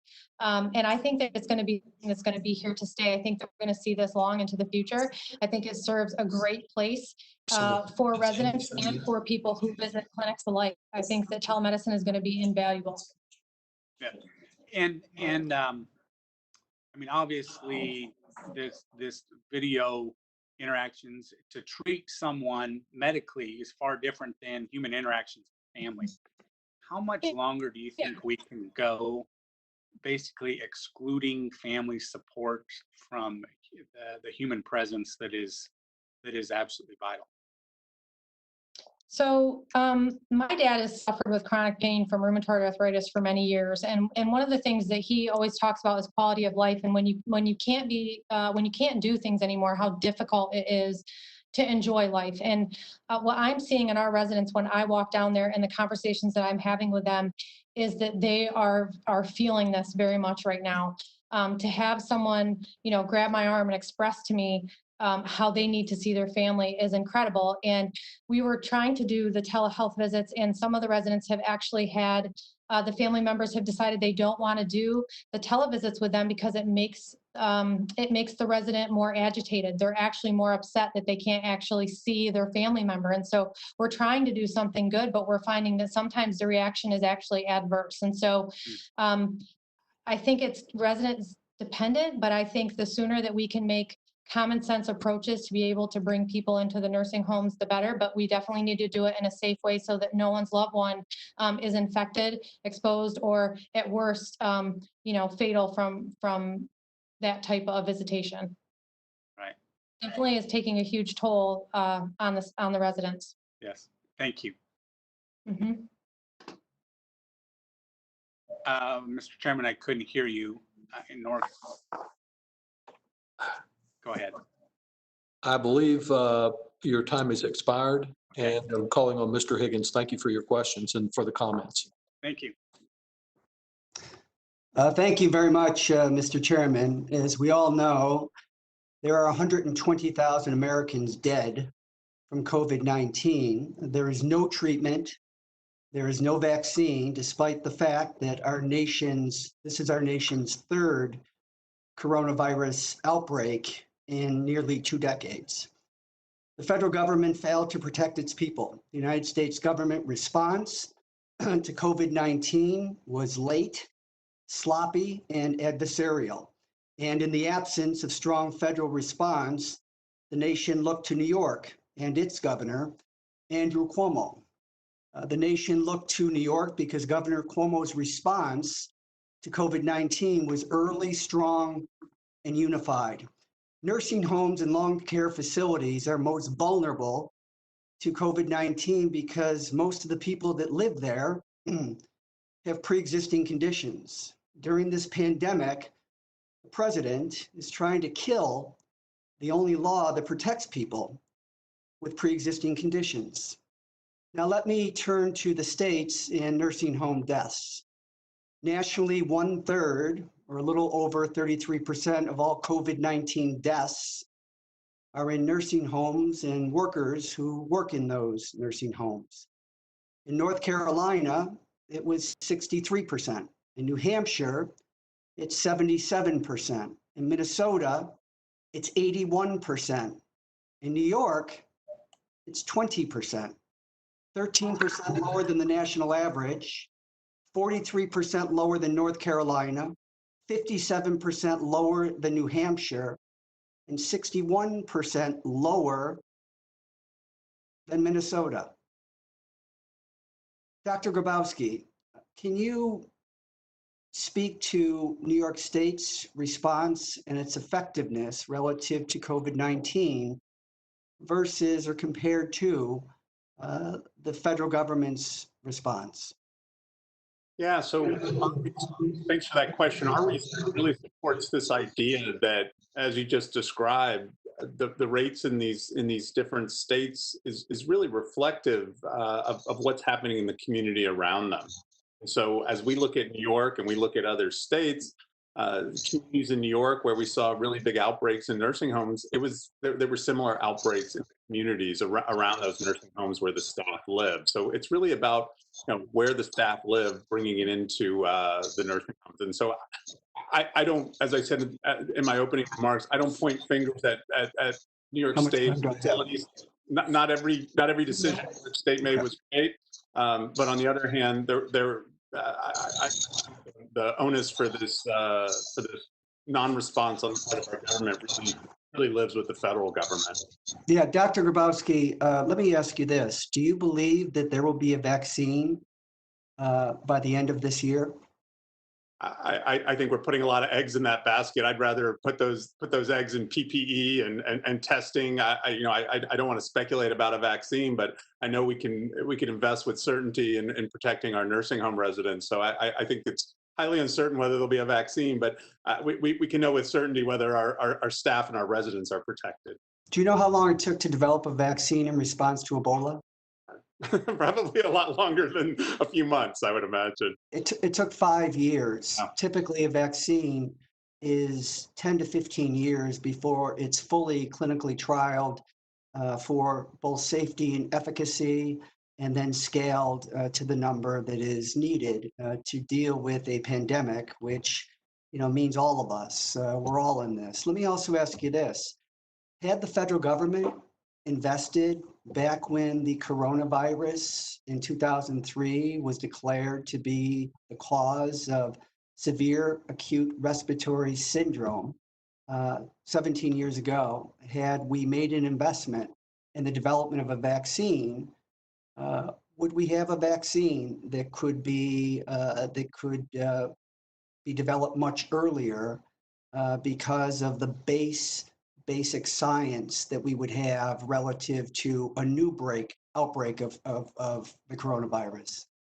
I think it's fair to say we've been behind on our response with COVID for a long time, and you're going often further than I do, but at least I would go back to even when we were seeing these outbreaks in Asia and Europe. We weren't making any steps to protect our nursing homes. We saw Kirkland. We still weren't making steps to protect other nursing homes. It's now June. Have we really put the protections in place for our nursing homes and the individuals that live and work there? I don't think so. So you're right. This has been a longstanding problem, but even over the last 4 to 5 months, we haven't been ahead of this. Thank you very much, sir. Thank you, Mr. Higgins. And Mr. Higgins, just to make our record complete with reference to a point you made earlier, without objection, I'll make a part of the record a map, a chart that is prepared by the Ways and Means Democratic staff. The share of skilled nursing facilities COVID-19 deaths as a share of total COVID-19 deaths by state as of this month. And actually, I'm afraid that my home state of Texas was about twice as worse as New York. We had 43% of the share of deaths in the state were in skilled nursing homes, and New York was at 20%. So I offer that into the record along with an explanation of it. And with that, and ready for comment further on New York, I'm sure I would call on Mr. Reed on his own time. Thank you, Mr. Chairman. Dr. Grabowski, let me just cut to the chase. Are you advocating as an expert in this field that COVID-19 positive seniors should be ordered to go into nursing home facilities like the March 25th order of New York State? No, I've been pretty clear, Congressman, on that issue that I think that was a mistake, but I did want to clarify a couple. Well, I appreciate that. No, I appreciate acknowledging a mistake. Has the governor ever, Cuomo, ever acknowledged, or the 4 other governors acknowledged that was a mistake to your knowledge, Dr. Grabowski? No, but what he has explained is that it was consistent with CMS guidance. I'll go back to the March 13th CMS guidance, and if so you're also misrepresenting the fact on that issue that the independent fact checkers indicated was mostly false, if you're aware of that, correct? So you're saying CMS was at fault for this? Is that what you're saying? The CMS guidance, I think, is pretty clear on that back from March 13th, and I could just read from it. Nursing homes should admit individuals that they would normally admit to their facility, including individuals from hospitals where a case of COVID-19 was/is present. Now, was it a good policy? I just said, no, I think it was a mistake, but was it? I appreciate you acknowledge it. So trying to sugarcoat the 6,300, Dr. Grabowski, I appreciate it, but to try to sugarcoat the 6,300 deaths that happened in New York, and I think that number, in my personal opinion, is twice that, to somehow say because we're going to play with percentages that we did a great job in New York is appalling to me. It's offensive to me. And it's offensive to those 10,000 plus seniors and their families that died as a result of that order, in my humble opinion, that we're trying to sugarcoat and whitewash this conclusion. And so I want to get to the order itself because it's critical to me that we understand why that happened, because we have been demanding answers on this question in the 4 other governors, and Steve Scalise, our whip, is now doing it at the national level. And so, Ms. Gould, you lived this. You were on our daily hospital calls. You and I were talking every day for 7 days a week during this crisis. When the March 25th order from New York State was issued, had you or any of your colleagues in the health networks that you represent, that you work with, that you talk with, that we had on our calls on a daily basis, were you in any way consulted in regards to the issuance of that March 25th order that sent 6,300 seniors to their death in our nursing homes in New York? No, I was not. And when you heard about that order that came out, it appears you took unilateral good faith action because your expertise said we shouldn't follow that rule. I believe in your opening testimony, you referenced how your hospital worked with other hospitals to protect those seniors as a result of that situation. So when you got that order, how did you respond to it? So we had actually talked about this before the order had came out. We were actually prepared for what we were going to do if someone came to our facility with a COVID-19 patient. Like I said,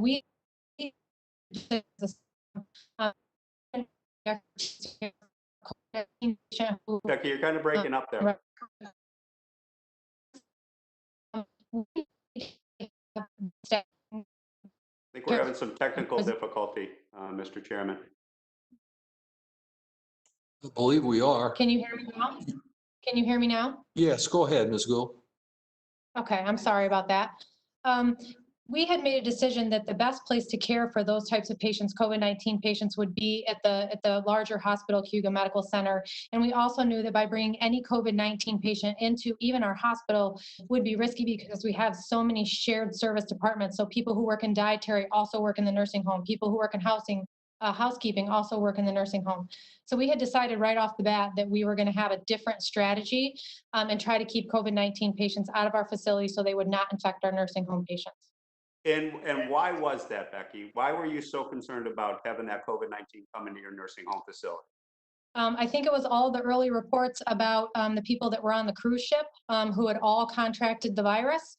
And so we were very concerned about the layout of a nursing home. So nursing home layout is very institutional-like, kind of like classrooms that you would see like in a high school. And so it would be very difficult. You have one CNA who is in charge of 3 to 5 residents at a time. And when people are already low staffed, it's hard for them to use proper PPE techniques to make sure they're adhering to infection control. And we just felt like it was too risky.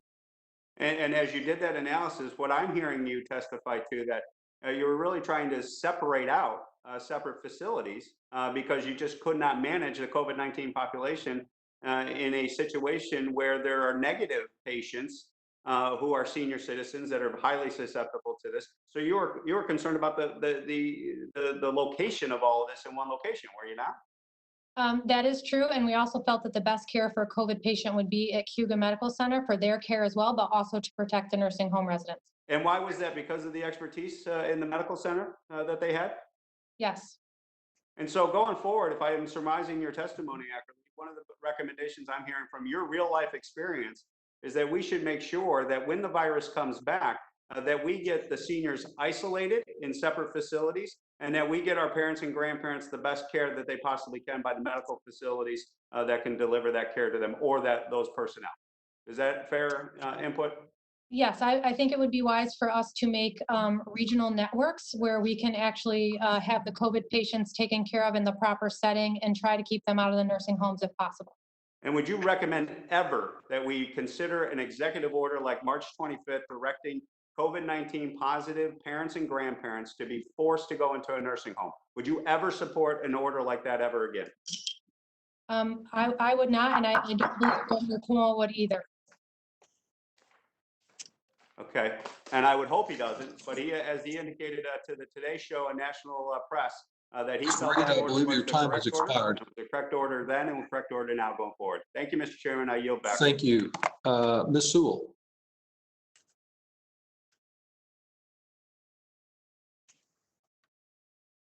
Ms. Sewell?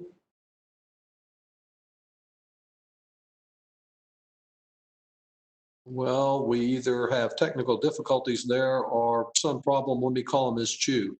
We'll come back to Ms. Sewell. Well, thank you. The COVID-19 pandemic is far from over, and nowhere is that more evident than in my home state of California, where cases have jumped nearly 70% in 2 days.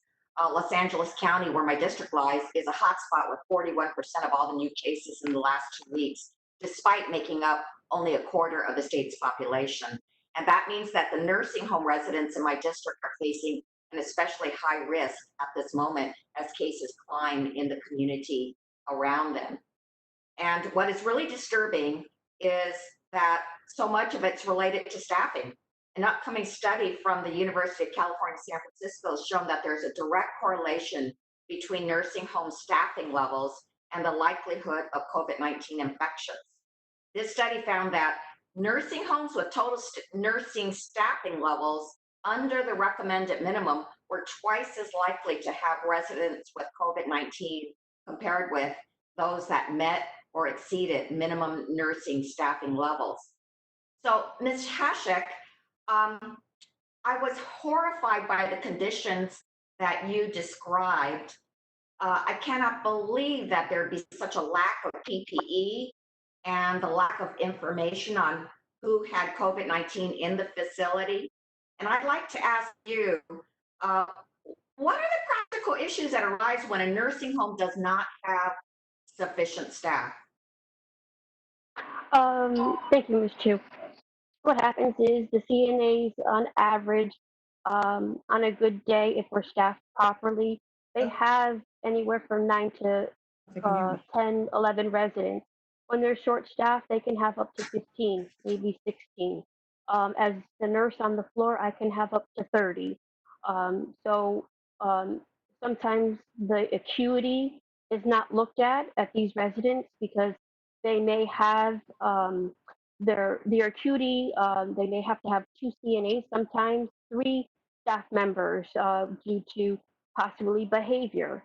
There have been plenty of times where I've had to stop my own med pass to help my CNAs, that regardless of maybe giving that resident a shower, helping that CNA, give personal care, be in that room with that other staff member.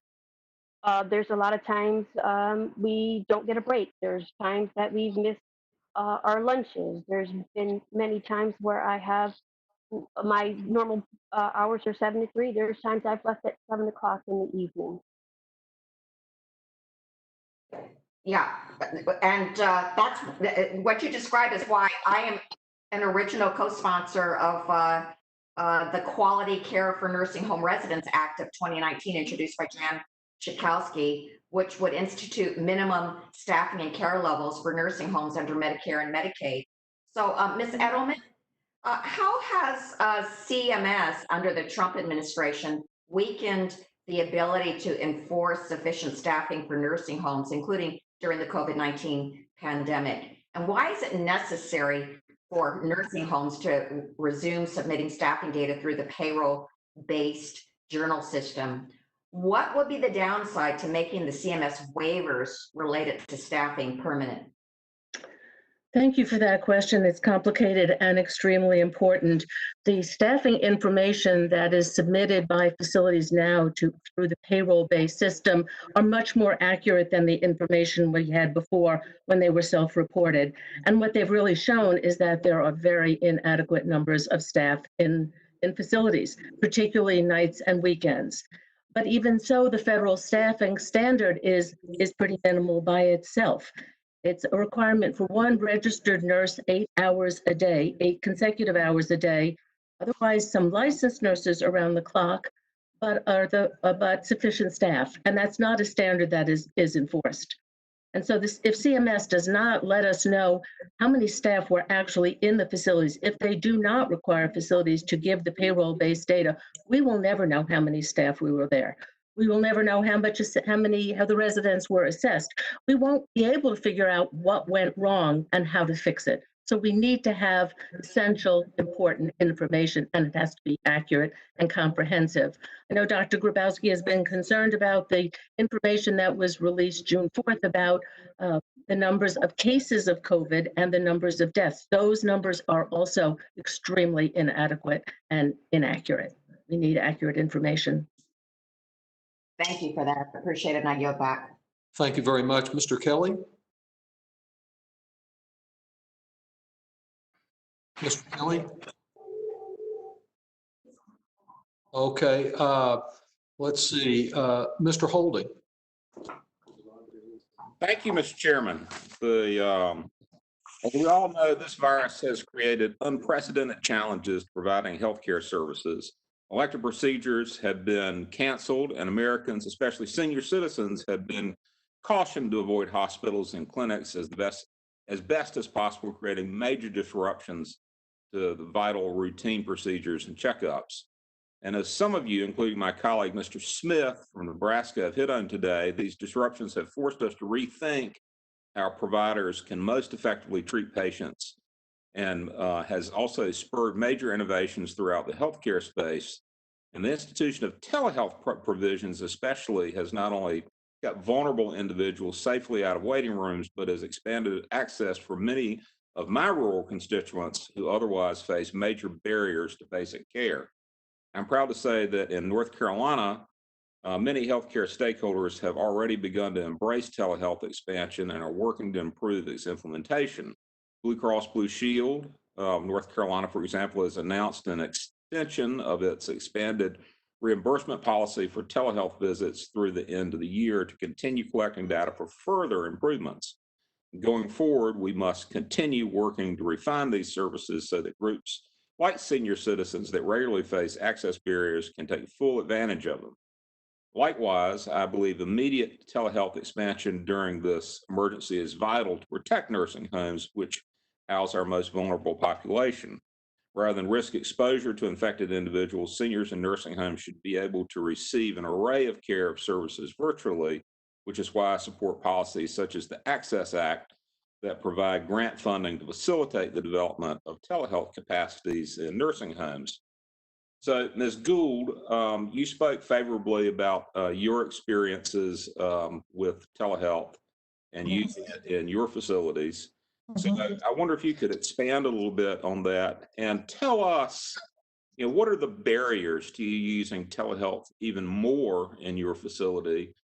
Tell us anything that you think that we could be helpful in reducing those barriers, whether it be reimbursement rates or regulatory hurdles that you've got to face for using telehealth. I'd be interested in hearing your thoughts.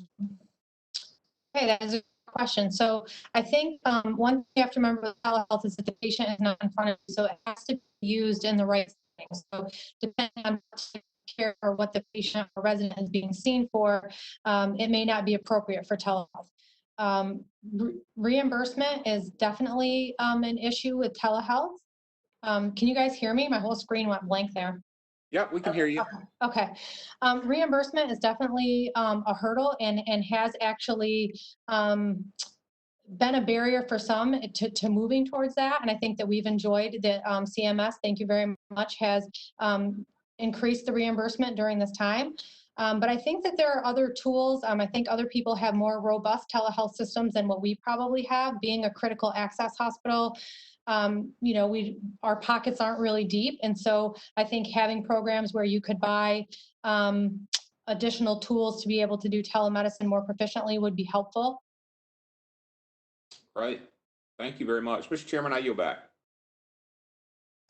Thank you very much, Mr. Holding. I will go back to Ms. Sewell, and as is our ordinary practice at this point, in order to maintain balance, we'll go to 2-to-1. So I'll do Ms. Sewell and Mr. Evans, and then go back if Mr. Kelly's available. If he is not, then to Ms. Wolarski.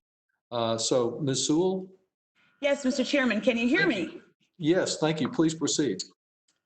Thank you again for hosting today's hearing on the devastating impact of COVID pandemic on our nursing homes. It's becoming abundantly clear that we as policymakers, along with CMS, HHS, and other states, must take responsibility for fixing our deficiencies so that our nursing homes are better equipped with what they need now and into the future. My congressional district in Alabama has been disproportionately impacted by the COVID-19 pandemic. While the 14 counties of my district make up 26% of the state's population, we account for 40% of the state's COVID deaths. The pandemic has laid bare the historical inequities that exist in our healthcare system for Black Americans. My constituency is painfully aware of the pervasive systemic and institutional influences that have contributed to their disparities. We've also seen study after study over our nation's nursing homes are not immune to these trends. They are largely segregated, and nursing homes serve higher minority populations that serve higher minority populations are more likely to be overcrowded and to have lower quality ratings. I'd like to thank our guests who've spoken so eloquently about the disparity, the disparate impact that this pandemic has had on communities of color, specifically the Black community, and the need for national demographic data. We need this data. It's critically important. We know that too often our COVID deaths are concentrated in our nursing homes. And I've spoken with the nursing home administrators in my district in Alabama, and it's clear to me that too many of them are not equipped with the resources they need to stop the spread of the virus. They will continue to struggle if we do not provide more resources like those in the HEROES Act. I joined Representative Pascrell and Panetta in addressing a letter to the Administrator Verma, underlining the dire need for our nursing homes to have additional federal support and guidance. The letter asks whether HHS and CMS plan to study the relationship between race and health outcomes in nursing homes that have had COVID-19 outbreaks. As a representative of a majority district in Alabama, I can't stress enough how critical it is to figure out why there are disparities and what these nursing homes can do better to protect our constituents.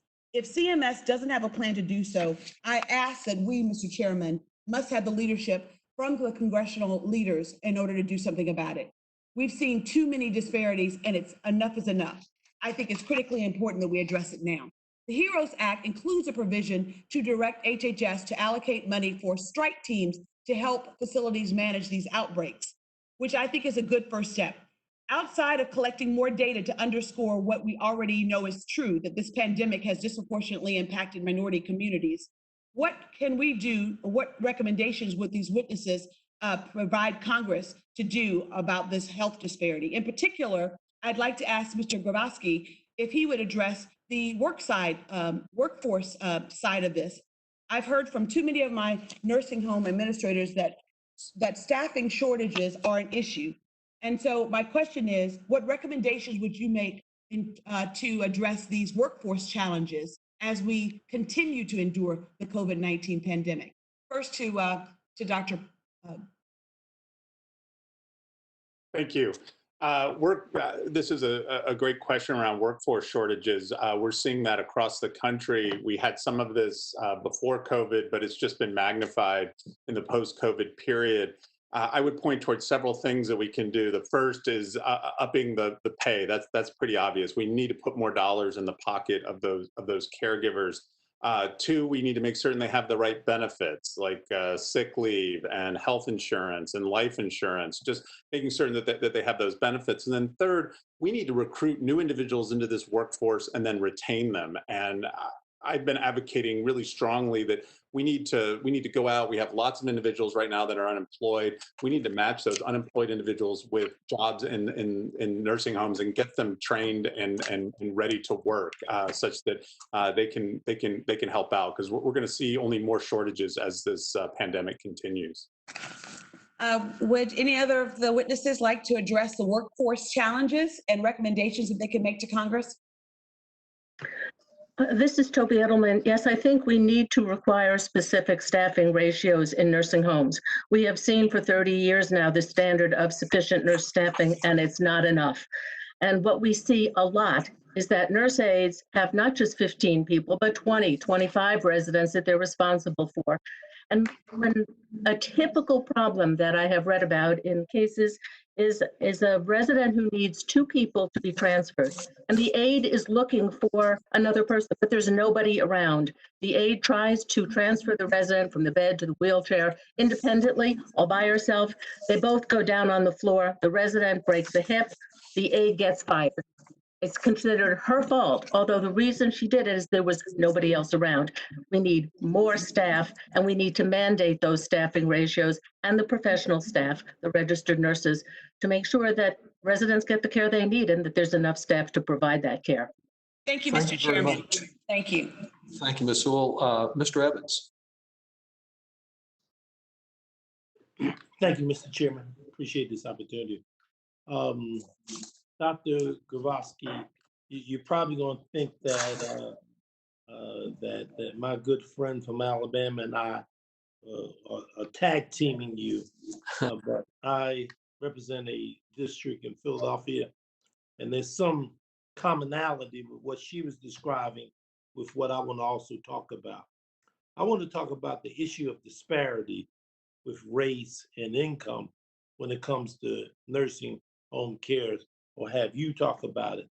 And really ask the question is, has inaction at the federal level helped to deepen the disparities? That's first and foremost.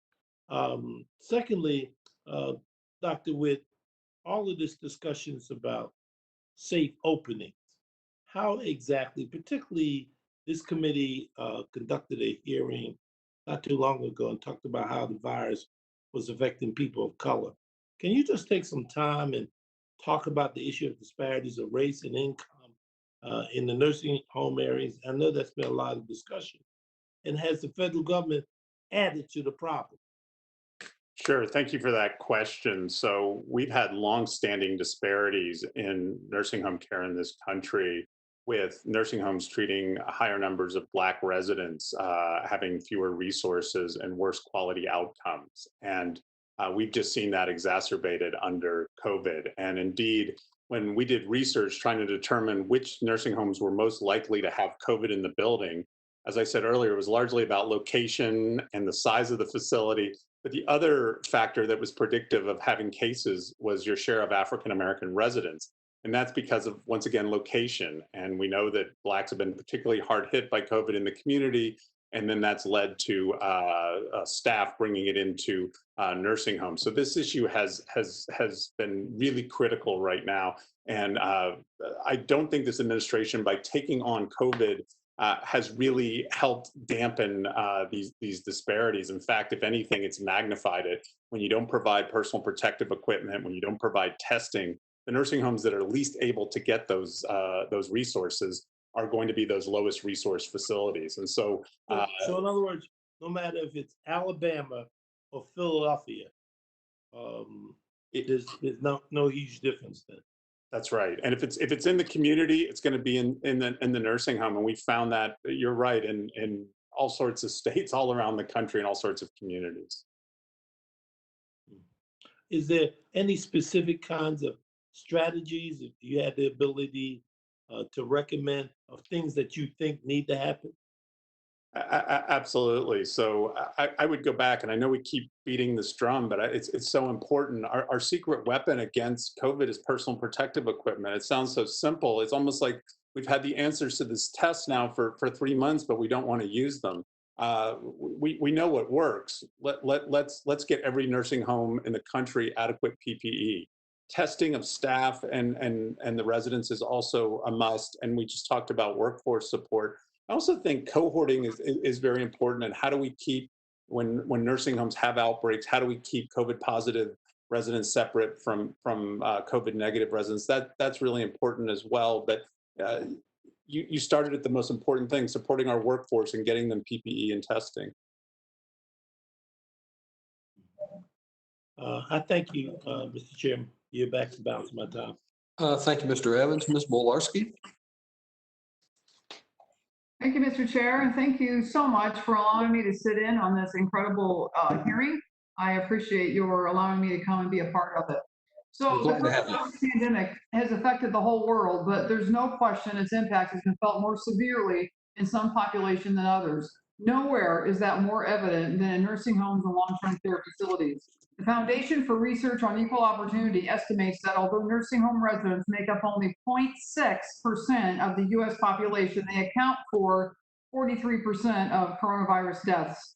Some who track these numbers put that percentage even higher. The U.S. is not alone, with this relatively small percentage of the population accounting for 49% of coronavirus deaths in Sweden and 82% in Canada.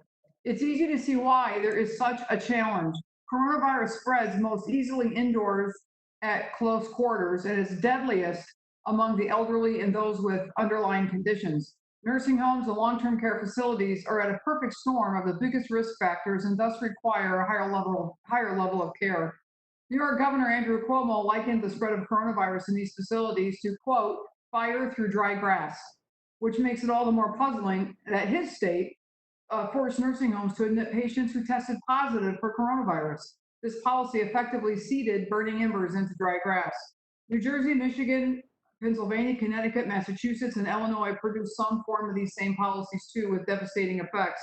These 7 states account for 60% of our nation's nursing home deaths. According to a recent ProPublica article, Michigan has lost about 5% of its total nursing home residents to coronavirus. In New Jersey, that figure was a staggering 12%. By contrast, California had a forced transfer policy, but reversed it in 2 days as it was able to limit its deaths in nursing homes to 2%. Florida banned these transfers from the start and has lost 1.6% of its nursing home residents. Regardless of the state, each and every one of these deaths is a tragedy, but it's clear that some states mismanage the response and ignore the warnings. These misguided policies deserve close scrutiny, and the leaders who put them in place have a lot of tough questions to answer. Pennsylvania's top health official took their mother out of a nursing home as she was stated forcing into nursing home to take these positive patients. That's insane. 3 days after Michigan reported its first coronavirus case, the State Nursing Home Association recommended to Governor Gretchen Whitmer that the state use empty facilities as quarantine centers. That was ignored. Governor Cuomo scrubbed any mention of his failed nursing home directive off the state's website, manipulated New York data to understate the true scope of the deaths, and at every step tried to wish away any responsibility for this failure. Now is not the time to look the other way. Now is the time to look closely at the response and figure out what went wrong. Ms. Gould, I sit on the select subcommittee of the coronavirus crisis.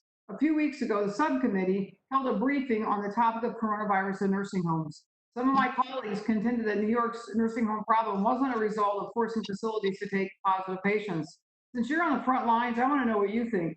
Do you think forcing facilities to take patients that tested positive for coronavirus did more to put patients and employees at risk than any other issues your facility has seen during this pandemic? So I do think that forcing facilities to take COVID positive patients is definitely risky. We did have plans to cohort patients, as Dr. Grabowski talked about. Lack of PPE is also a concern. But from my perspective, because COVID is so low in our area, I think the biggest risk is somebody outside, someone who works facility actually bringing it into the facility. Doesn't know that they have it, that is an asymptomatic carrier, bringing it into the facility. I think Governor Cuomo's order for all of us to wear face masks whenever we're in the facility was a good order, and I think that it does help and it does prevent the spread. But I cannot agree that COVID positive patient in a nursing home is a good idea. I appreciate that. And I just wanted to throw this out really quickly.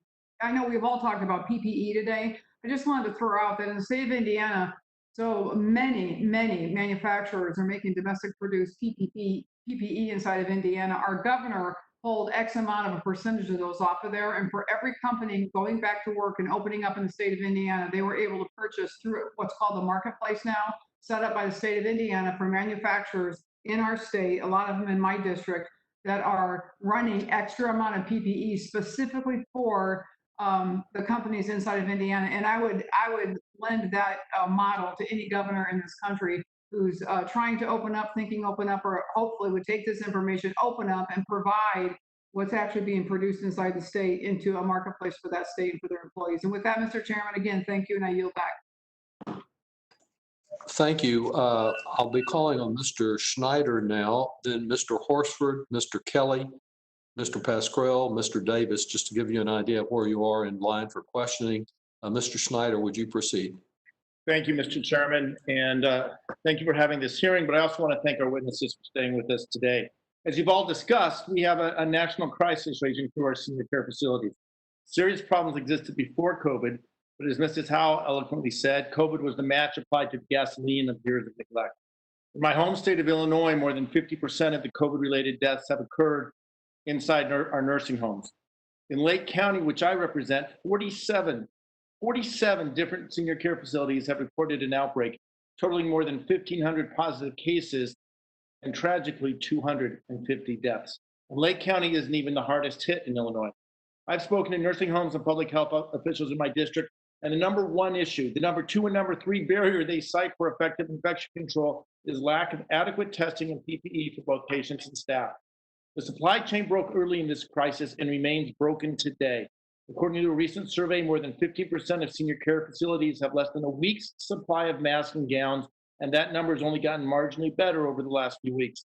The facilities that are able to get supplies are paying exorbitant prices. A gown that cost 31 cents before the pandemic can now cost up to $17.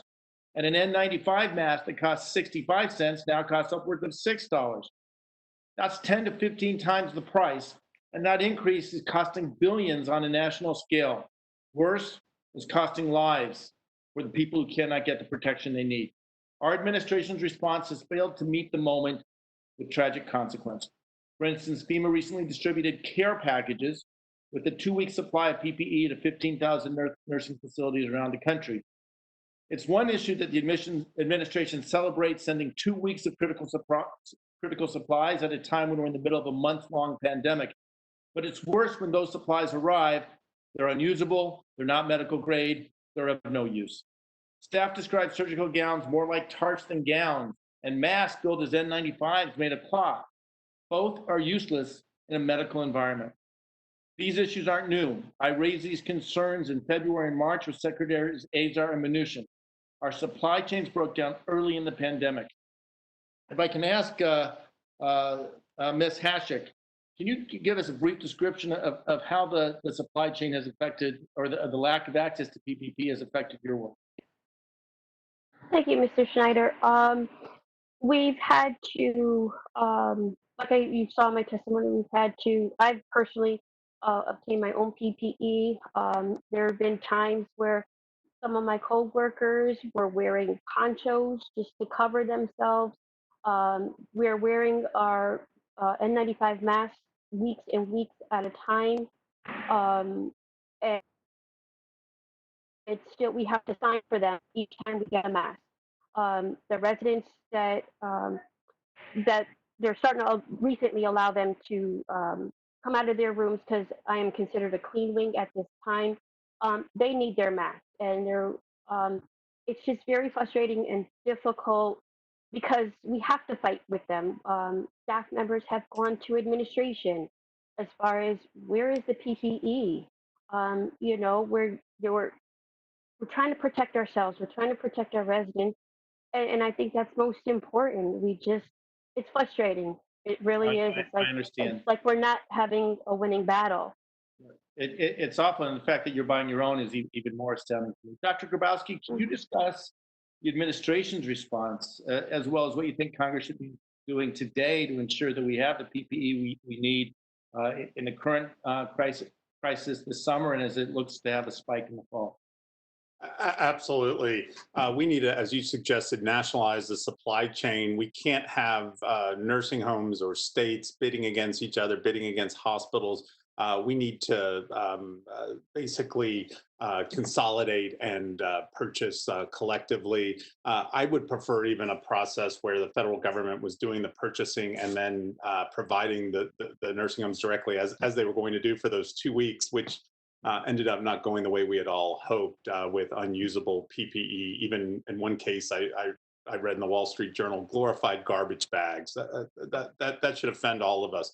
We need to make certain we're getting top PPE to nursing homes. This is where COVID is at its strongest. This is where it is at its most dangerous. Let's get our nursing home workers the PPE that they need and deserve.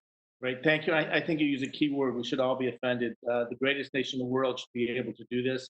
I will share that with my colleague, Catherine Park. I've introduced legislation that was also included in the HEROES Act to designate a medical supply chain coordinator to centralize that function to make sure we're getting the supplies, what we need, where we need it, as we need it. With that, Mr. Chairman, I yield back. Thank you. Thank you, Mr. Schneider. Mr. Horsford? Mr. Horsford with us? Yes, thank you, Mr. Chairman. Oh, thank you. Good. This is such an important hearing. I want to thank you, Chairman Dockett, for leading this hearing, and to all of our witnesses for sharing your expertise. I've shared with this committee before in the past that providing quality care to seniors is a deeply personal issue for me. When I was just 9 weeks old, my grandmother suffered a debilitating stroke that put her in a coma for 6 months and left her paralyzed on the left side of her body when she came out. She needed around-the-clock care and relied on long-term services and supports provided through Medicaid. Because of her stroke, she spent 27 years of her life in a nursing home until she passed away in April of 2000. I spent much of my childhood and early adulthood in those nursing homes, visiting my grandmother every week. And I remember as a boy that probably wasn't more than 8 years old, I told her that one day I would be in a position to raise the issues about the lack of care for so many people that are in nursing homes. And today is that day. I can only imagine how heartbreaking it is for families who have loved ones in nursing homes who are not able to make those weekly visits during the coronavirus pandemic. Just yesterday, I conducted a telephone town hall in my district, and I spoke with Deborah from Las Vegas, who before coronavirus visited her brother in a nursing home 5 or 6 times a week. Now, it has been 4 months since she last saw him in person. Deborah shared that she constantly is worried for her brother's safety and health, and I have heard the stories from seniors across my district who express how lonely and depressing this experience has been. Well, to the frontline doctors, nurses, and healthcare workers, I've heard how trying this time has been to meet the challenges of obtaining PPE testing and staying healthy. And with all due respect to my colleagues on the other side of the aisle, there has not been a strategy from this administration. And in fact, the PPE that was delivered has been hoarded by many of the very facilities and have not trickled down to the frontline workers who've needed it the most. So to all of those healthcare workers on the front lines, I just want to say thank you. Thank you for adhering to these very tough guidelines and for fighting for our family members in these situations. I know you are working hard, and I know that we can work together to address the troublesome changes discussed that are in this hearing. And it is, quite frankly, outrageous that our family members and those who are living in nursing homes are in these conditions. But I want to begin with the question for Ms. Howell, who I'm thrilled to see as a fellow native Nevadan and a graduate from the University of Nevada, who's on our panel today. So go Wolfpack. But in your testimony, you shared that facilities with a significant number of African Americans and Latinx residents, irrespective of facility size, rating, or location, are twice as likely to have coronavirus infection as those facilities whose residents are white. So can you discuss some of the long-standing health disparities these populations face and how COVID-19 can impact their life expectancy and health outcomes? And further, can you touch upon the reporting challenges faced in those facilities? Thank you, sir. I too had a grandmother who was on Medicaid who spent time in a skilled nursing facility. And I would say what happens is we have individuals who have depended on a healthcare system for years provided by Medicaid, and they simply do not have the money. And so for that reason, they are sent to healthcare facilities that put them directly in line with the disease. Yet there are less expensive and more enriching places that they could live through the use of home and community-based waivers where someone could be supported in the home. And I think what happens is these individuals have a built-in distrust for the system that has not served their needs. And so inherently, these folks are told that they are going to have to be discharged, or no, we can't take care of you, or you'll have to stay in X facility that maybe doesn't actually have a great rating because it was the only facility that would take a Medicaid resident. And I think that we built and deepened the structural system where folks who are Native American, Latinx, and I would also add African Americans, really do not have the care that they deserve. And because of the continued entrenchments of the social determinants of health outcomes, they already had the diseases such as diabetes and other vasculars that just put them at risk for this disease. So what I think as we're talking about sort of reimbursement and care strategies, I think we need to look at the disparate ways in which the state and federal government create unnecessary competition to incentivize certain kinds of residents versus other residents. Thank you. Chairman Doggett, I just want to conclude by saying, as you know, we've introduced the Nursing Facility Quality Reporting Act of 2020, a bill that I sponsored, and it's included in the HEROES Act. I look forward to working with you and any other member of this committee and the Senate in advancing these important measures. Our family members and those in these nursing home and long-term care facilities deserve nothing less. Thank you for your leadership, and I yield back. And thank you for your work on that legislation. And Mr. Kelly. Chairman, can you hear me okay?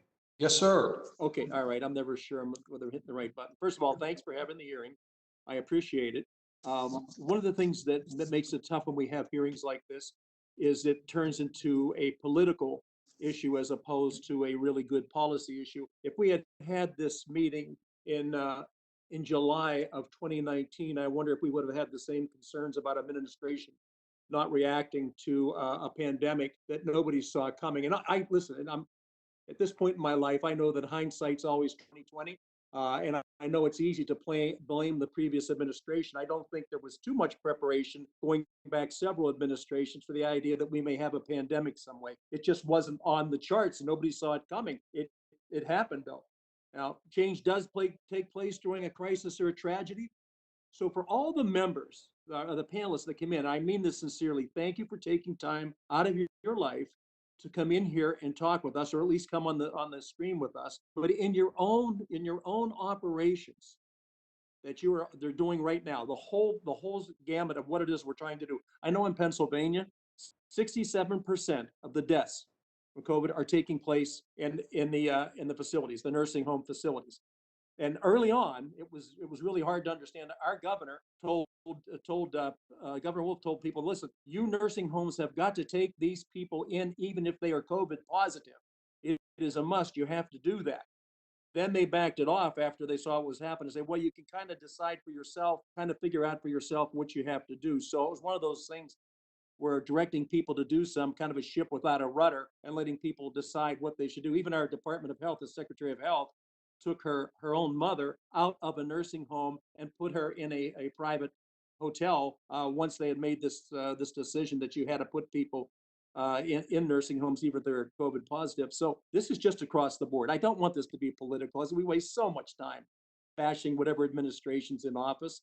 Let's talk positively. What could we do going forward? Because I'd rather know what it is we can do, why we have to do it, and how we would then do it. From each of you, if you can just do us a brief summary of what you would do now, knowing that we have this pandemic and the possibility that there could be a relapse and the possibility that there could be something else released into the world again that we didn't know about until January, February of this year, had no hint of it happening. I don't really want to blame it on the previous administration, this administration, but any administration going forward. We should probably have an idea that we need to have stores of product in place that we can use. The fact that we've used other producers around the world for production, that was a policy that we took because we like buying things that were cheaper. So if you can, each of you, if you can just take a couple of seconds, what would you do from this point on, as opposed to blaming somebody in the administration for not doing something that nobody saw coming? An impossible thing, but I know we're in a political world and November 3rd is not that far off. So anyways, Becky, why don't you talk a little bit about what you could do up there in New York? So I think I said some of this already, and I don't want to repeat myself, but I think coming up with strategies, regional strategies, where hospitals can work together to keep COVID-19 patients out of nursing homes would be a first strategy.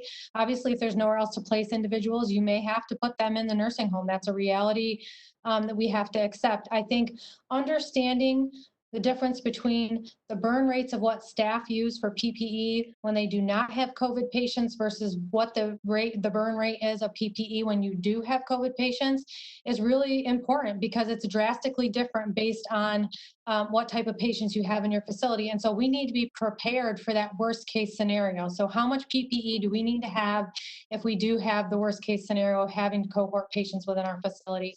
And I do think ensuring that we have enough staff in order to care for those patients and provide proper care and proper training. There needs to be proper training of how to don and doff PPE, of how to use proper infection control inside the facility. All of those things are going to be majorly important, not only to the fall, but also to any type of outbreak in the future of any type of droplet precaution that we might encounter here in the United States. Very good, very good. Anybody else? And one of the things I've always heard is that in our emergency rooms, we are woefully unprepared for something like this happening. We've already got a biological warfare that would take place if there's very few hospitals equipped to handle any type of large numbers of inpatients. So I'm sorry to take up any time, but anybody else, please, Dana, anybody that wants to weigh in, please weigh in because you're the experts in this. Thank you. Thank you, Chairman. Representative, this is Dana. I don't know if you guys can see I'm having connection problems, but I can see some of you. The one area that I would also say is we need to publicly report on a daily basis whether a facility has COVID-19. I mean, that goes back to the community spread, and not sharing that information and not being transparent, I think has led to more spread. I know we had one facility in Chandler when I went onto a Google map and saw that there was three other facilities. I knew it wouldn't be long before those facilities also had COVID in them. So transparency is critical. Thank you. Great point. Thank you very much. Thank you, Mr. Kelly. Thank you, Chairman. Mr. Pasquale. Hi, thank you for putting this together, Mr. Chairman. I think it's excellent. The members have been really great on both sides. The arc of the moral universe is long, but it bends towards justice. That's the second time I quoted Martin Luther King Jr. today. I think it's so appropriate here. Nursing homes have been devastated by the virus. Nearly 30,000 residents across the country, including more than 6,000 in New Jersey, have died. This is not a drop in the bucket. There are now over 123,000 COVID-related deaths in the United States. No hoax, Mr. Chairman, no hoax. Long-term care deaths are disproportionate. Nursing facilities comprise only 11% of the cases. They comprise 1 in 3 COVID deaths. These guys have gotten away with murder. And we're here talking about partisan politics? You got to be kidding me. 1/3 related deaths come from nursing homes. And I want to be clear. This was not only because our elderly are more vulnerable to COVID-19. It goes, I think, deeper. The fact that too many facilities across our country have been mismanaged for many years. Who is in jail? Nobody. Like the bankers in 2008, nobody. These glaring deficiencies were made worse by this administration. Yes, rolling back nursing home protections. That is a fact. That is a fact. You didn't do it, members. They did it in administration. They rolled back the regulations. I'll cite them if you want me to. In 2017, CMS gutted standards in nursing facilities for infection control, facility assessments, and transfers and discharges. If we would have that record, and if we followed up on it, as the administration was supposed to under the law, we would have known which places were more vulnerable to the disease. We didn't do that. The administration's guilty of this. Administration recklessly disregarded the health and safety of our most vulnerable neighborhoods, our most vulnerable nursing homes. CMS even has a proposal to eliminate requirements that nursing homes employ infection prevention specialists during this pandemic. You can't make this stuff up. What the hell are they doing over there anyway? So I have a question for Dr. Grabowski, and I'd like to say to Melinda Haschek You are truly a first responder. Thank you so much for what you do day in and day out on the front lines. Dr. Grabowski. You're welcome. Many are responsible, Dr. Grabowski, for the outsized impact COVID has had on nursing facilities, including nursing homes themselves. Yet, this administration has doubled down on its crusade to make nursing homes less safe. What are the most harmful impacts of deregulation on nursing facility residents, Dr. Grabowski? Yeah, we need strong regulation here. We have a lot of residents in nursing homes that can't monitor their own care. They can't advocate for themselves. We need ombudsmen, we need regulators, we need family keeping eyes on this. And so when those eyes aren't on the buildings, bad things happen. And we've heard already during this hearing about low staffing and other bad outcomes that can happen. So we need to maintain strong oversight and accountability. Well, Toby Edelman, senior policy attorney. Yes, sir. I agree completely that we need strong regulations and they need to be treated seriously. Quote. CDC talked about what to do for COVID, and what they said is our guidance is identical to what we say for all infections. These requirements are not new. These guidances are not new. Staff need to wash their hands. That is the #1 violation cited in nursing homes, hand washing. They need to have and use personal protective equipment. They need to disinfect equipment between residents, medically, do it correctly. They need to isolate and identify residents who have an infection or seem to have an infection. These are essential, basic infection prevention and control requirements for COVID, for any infection. They've been around for years. This is the #1 violation cited in nursing homes. Mr. Chairman, can I say this before I sign off? Thank you, Ms. Edelman. Thank you. Mr. Chairman, Yes. can I just make one more comment before I sign off? Yes, go right ahead. If there are reports and oversight where the CMS is coordinating oversight with the states, with the individual states. So each of these nursing homes gets a report card. What has been done with these report cards? Where are they? How have they been acted upon? I want to know within the next week from CMS, give us what you've done about these report cards, or else every one of you should be fired from the top to the bottom. I've had relatives that have been killed in these nursing homes, and I'm not going to leave this alone, Mr. Chairman, and you're not either. Thank you. Thank you very much. Mr. Davis. What about what he's talking about? Right there.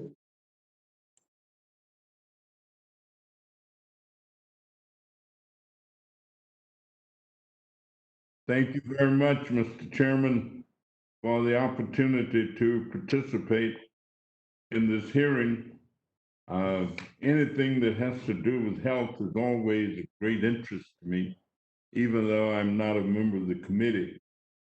I've got a question I'd like to ask Mr. Edelman. The Illinois Department of Health recently posted data that over 52% of the state's coronavirus deaths are tied to long-term care facilities, assisted living establishments, and other homes. The highest number of deaths have occurred in Cook County. There are multiple agencies in Illinois that inspect and certify nursing homes in the state, including the Illinois Department of Public Health, the U.S. Department of Health and Human Service Centers for Medicare and Medicaid Services. Mr. Edelman, could you speak to where the gaps are in inspection, surveillance, and enforcement, education, and guidance? Well, thank you for that question, Congressman. For the last 3 months, CMS has said to states, Do not do any surveys. Do not do any surveys except for immediate jeopardy deficiencies, which are 1% of the problems, or targeted infection control surveys. They did infection control surveys, supposedly. On June 4th, they released 5,700, and we looked at them. Only 160 cited any deficiencies, and they called them no harm. How, in the middle of a pandemic, when so many people are dying from infections every day, do we find facilities not having any problems? This is the #1 problem in facilities. The GAO said last month it's the #1 problem, widespread, persistent, way before the COVID-19 problem. So we do not have good oversight. We don't cite the problems, and even if we do cite problems, we don't do anything about them. And that's the real problem. That is the real problem. We just let these issues fester, and now we know the #1 issue, hand washing. Hand washing isn't just a trivial matter. People are dying in nursing homes because the staff are not washing their hands. And I would say part of the reason they're not doing that is that there aren't enough of them. And so people try to cut corners and do as much as they can, as quickly as they can, when they have a lot of residents to take care of. But we need to have better enforcement of these important standards. Well, thank you very much. And Dr. Grabowski, could you discuss the impact of the separation of ownership of the real estate and the operations of nursing homes on the quality of care received? And I ask that question because there are some who believe that private equity investment in healthcare does not always benefit the patient, and that it has the opposite effect or impact. Could you explore that with us? Sure. No, thank you for that question. So this has been a trend in nursing homes to separate the real estate from the operations. And we've really seen under COVID how that can be a really risky separation.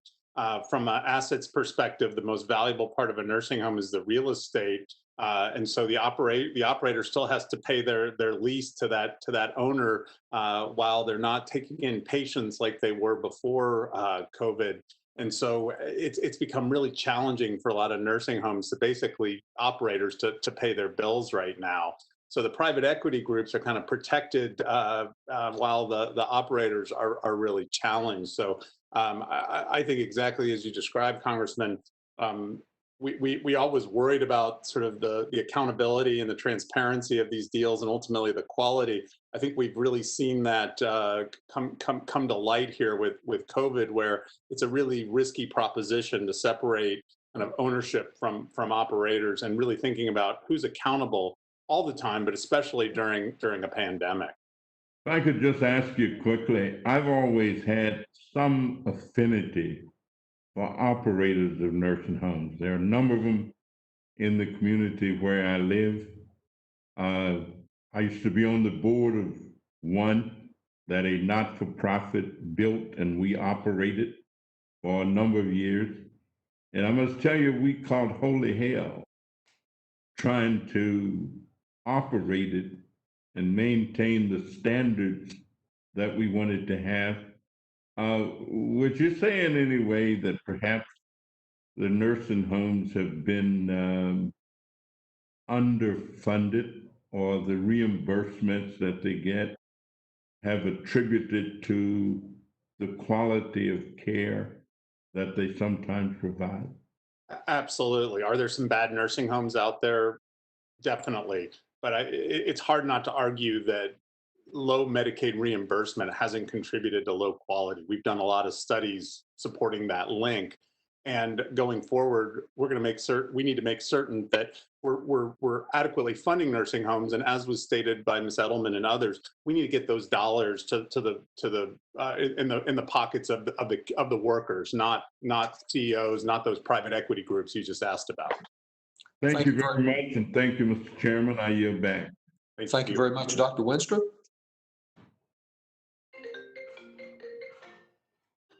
All right. Hey, thank you, Mr. Chairman. Thank you, everyone, for being here today. I really appreciate it. And I'm glad we're having this hearing to address this crisis. You know, we face this pandemic.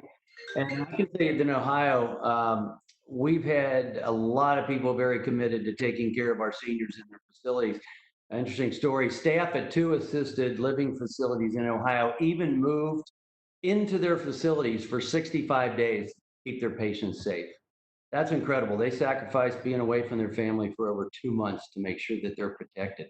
So that speaks a lot to the caregivers, which obviously we need more of at every level in healthcare today.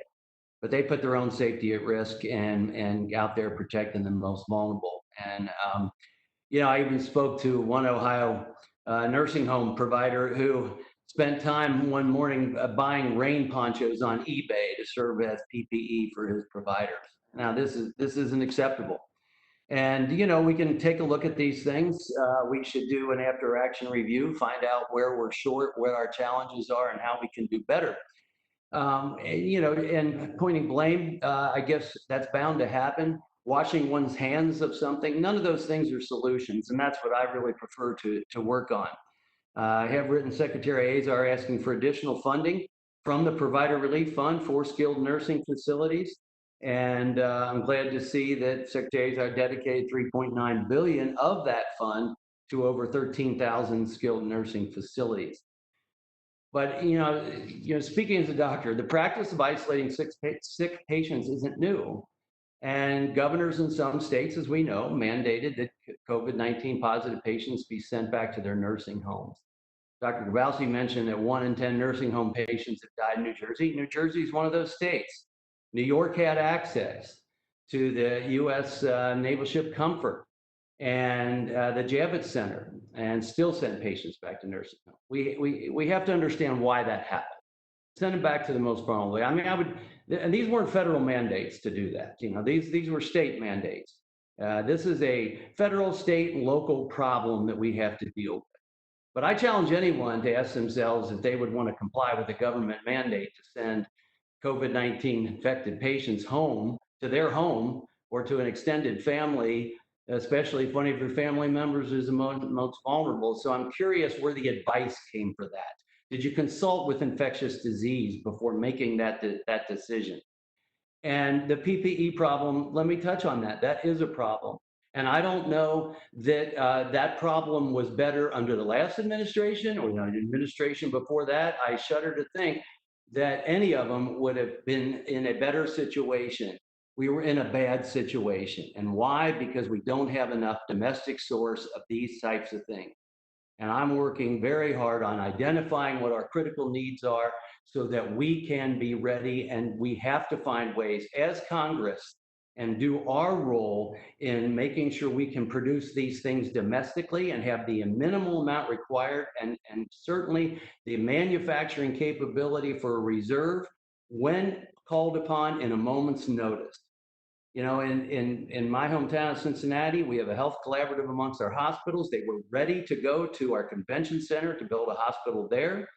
And all the hospitals had a role in addressing this. These are the types of things we need to be ready for. These are the types of things we need to talk about. But, you know, we see that majority of COVID deaths occurred in poor performing nursing homes with quality ratings scores 1 to 2 stars. And there's universal precautions for infection. There always has been. And CMS required facilities to have infection control programs in place. You know, I was part of a surgery center with other doctors. We had our infection control program in place. And before I got to Congress, I served on our Board of Health, and we would commonly evaluate and share best practices amongst those in our community that are taking care of people.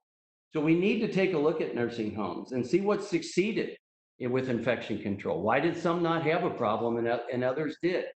So this, I think, is the path forward, is quit pointing fingers and come up with solutions and make sure that we're trying to address the problems that we are facing as a nation that affects everyone. And, you know, there are things Congress should do. And I want to ask Mrs. Gould, I'll choose you. You know, as I said, this is federal, state, local. What do you think Congress should do in order to improve the quality of the poor performing nursing homes? And I yield back.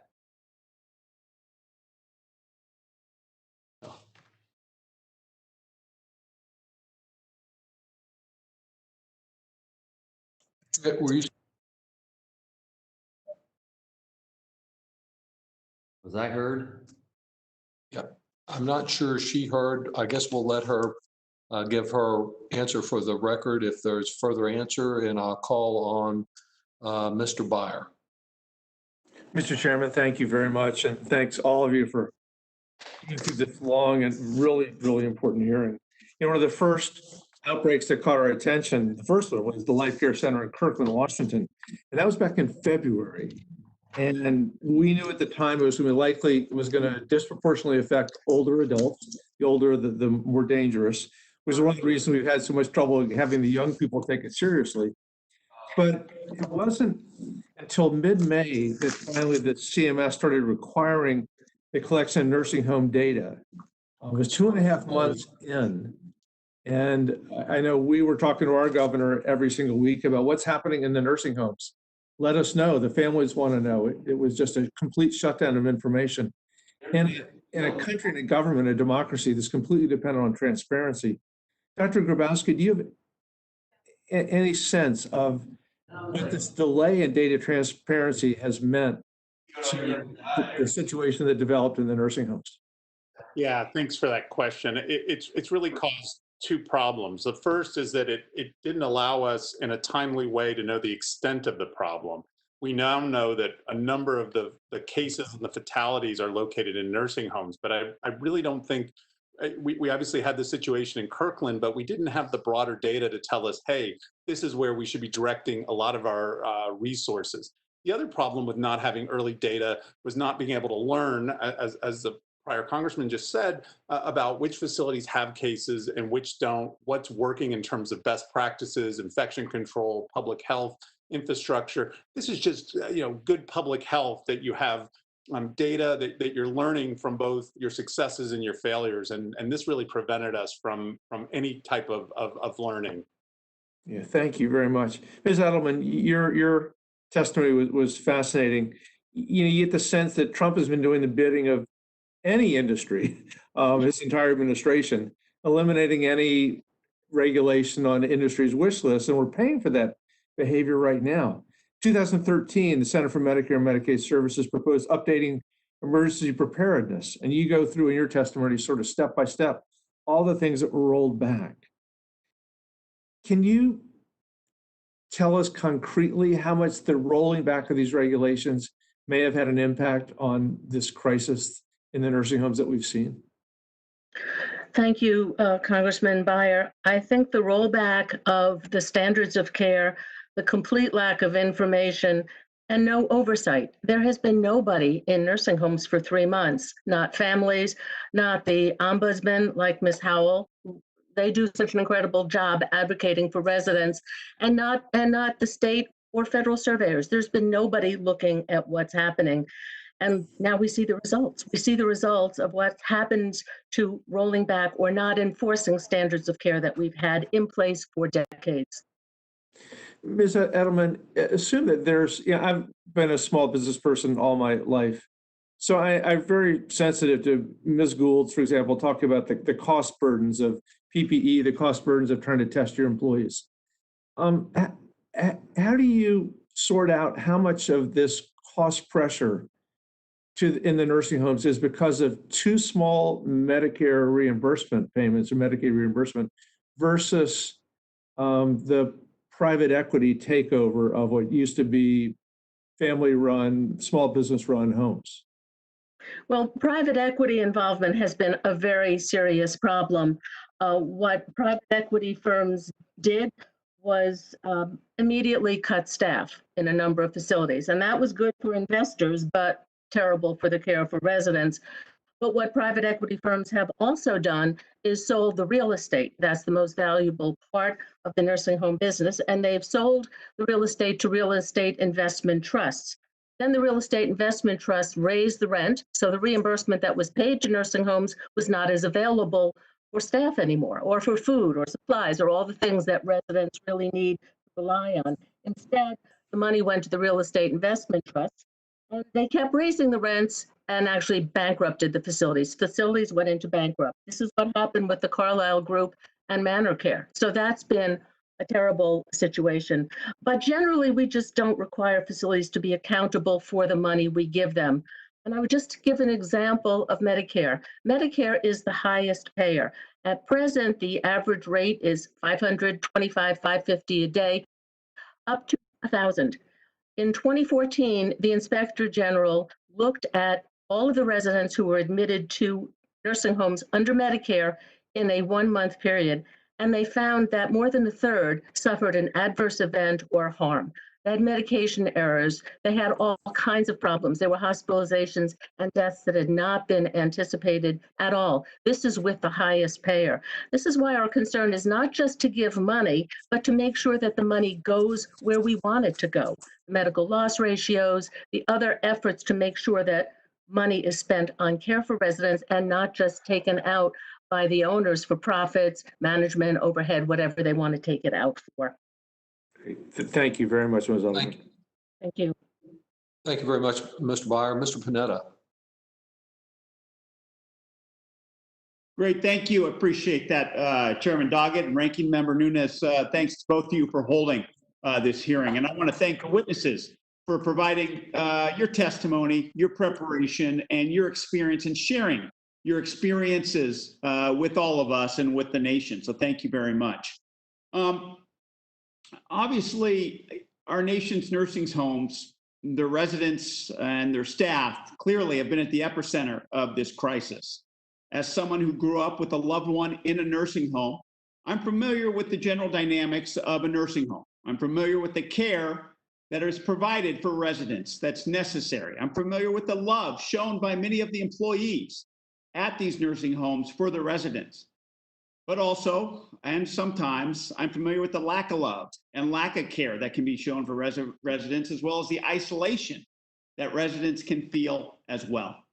Now, I believe this pandemic did more than take advantage of these types of conditions at our nursing homes. I believe it ravaged our residents and it went after the employees.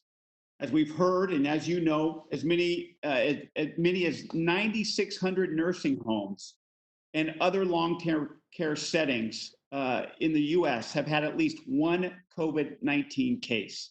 There's been more than 50,000 residents and workers in long-term care settings that have died from COVID-19. And as my good friend, Mr. Pasquale said, that's 1/3 of all deaths nationwide. And to make matters worse, prior to this pandemic, the administration decreased oversight for these facilities, reduced punishment for facilities that commit violations, and limited options for patients and families who seek justice through the legal system. It's those types of decisions that have exacerbated the vulnerability of nursing home residents and staff and left many nursing homes miserably unprepared. That is why I do believe Congress must continue to lead, hold bad actors accountable at all levels, protect residents and staff so that they can continue to live and love and be loved. Now, last month I introduced the SOS Act, the legislation that would fund nursing home strike teams for additional nurses to go into facilities at the request of the facilities during the COVID-19 pandemic and assist with staffing and caring for residents. This concept is already working in several states in response to spikes of COVID-19, and it's deployed mainly for nursing homes that have had a hard time finding employees in the first place, not just during the pandemic. So, Dr. Grabowski, I'm not going to ask you a question because you've been getting a lot of questions, so don't worry about it, all right? I'm going to ask Ms. Kennedy this question prior to getting to this point of having strike teams comes in. Is there anything that Congress can do to help increase or incentivize staffing at skilled nursing facilities? Thank you. Thank you, Chairman Doggett and Representative Panetta. I do believe that some facilities are offering hazard pay, and I think that that is definitely something to consider. And I think that especially in times of crisis, being able to offer an incentive for staff to be able to get a little bit of extra money is helpful in times of crisis. Great. And Dr. Grabowski, don't take it personally. You've just been doing a really good job, and there's a lot that you know, and I appreciate it. Trust me. But I want to get to somebody who hasn't talked much, and I think she should talk a little bit more, and that's Mrs. Satterwhite. Ms. Satterwhite, thank you very much for what you've said. and I appreciate you being here, and obviously sorry to hear what happened to you and your brother. What should Congress know about your experience with your brother's nursing home as we consider ways to prevent patient harm in nursing homes moving forward, and even during and even after COVID-19? Well, thank you for the question. I think that if we could get more testing done, here in Texas, they're not testing like they should be. I know that at the nursing home where my brother was at, they just tested the staff and the residents a few weeks ago. My brother did not get tested until he was running a fever and coughing. So testing is a definite must in these nursing homes. They need PPE. The workers need to be protected. They can't do their jobs if they get sick. And the residents can't take care of themselves. So they need the workers there to help them. But testing definitely has to be done more frequently for the Great. workers and the residents. Thank you. Thank you. Thank you again, Mr. Chairman. I yield back. Thank you, Mr. Panetta. Mr. Estes, thank you for waiting. And please proceed. Thank you, Mr. Chairman, and thank you to all of our witnesses for joining us today. This is a very important topic that we need to talk about and address and help support our most vulnerable citizens. You know, every day medical professionals put themselves at risk to serve their community and battle against our current public health crisis. I've heard from healthcare providers in my district stating their support now more than ever, and nursing homes especially need assistance as they determine how they prevent the quick spread of virus like COVID-19 in the future, while also maintaining that high quality of care for their residents. Our medical communities should be prepared for future epidemics, and it's imperative that nursing homes have the ability to better protect our seniors. Across the United States, nursing homes and assisted living facilities have unacceptably high rates of confirmed cases and deaths related to COVID-19. Nursing homes have done what they can for their patients, but we've seen troubling actions from public officials. I'm especially concerned that several governors' actions, including New York's Governor Cuomo, that insisted that nursing homes take COVID-19 positive patients. I know that's been talked about previously, but it's one of those issues that just stands out as what's made it worse for so many people. Most nursing homes, of course, don't have the tools or the capacity to handle these patients, leading to devastating consequences.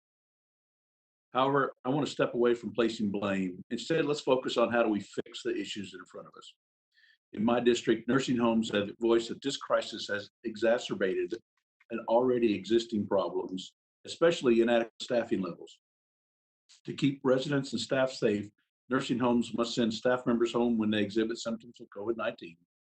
This forces nursing homes to ask healthy staff to work longer and more frequent shifts. The Nursing Home Workforce and Quality Act addresses this problem. Representative Evans and I have introduced this bill to ensure the quality standards of nursing homes are upheld, allow for additional oversight of nursing homes with systemic problems, and address critical shortages of certified nurse assistants. Specifically, the legislation allows nursing homes that have triggered a 2-year ban on in-house CNA training programs to immediately resume such programs when the Secretary of Health and Human Services certify that all quality concerns cited and fined have been addressed. This allows nursing homes to continue to meet high standards without losing staffing levels, which we know are critical to the quality, quality of care that a patient receives. Ms. Gould, given current staffing shortages and the disincentive to return to work due to some of the additional unemployment payments, would it be beneficial to remove barriers to in-house training for CNAs in nursing homes? And do you believe that this ability to train and make more staff available to these facilities is consequential in helping prevent the spread of COVID-19 in nursing homes? So that's a two-part question. I do think that staffing is key to prohibiting the spread of COVID-19 in the nursing home. And like I said earlier, when you're running short or you're in a hurry, you make mistakes. And so having the appropriate staff on hand definitely would be an advantage. We actually do run in-house CNA training programs currently in our facility. We do that, and it does help with retention. I think where we see a real issue really is in the compensation rate. So being a CNA is hard. CNAs are required to bathe people, to feed people, to change them effectively.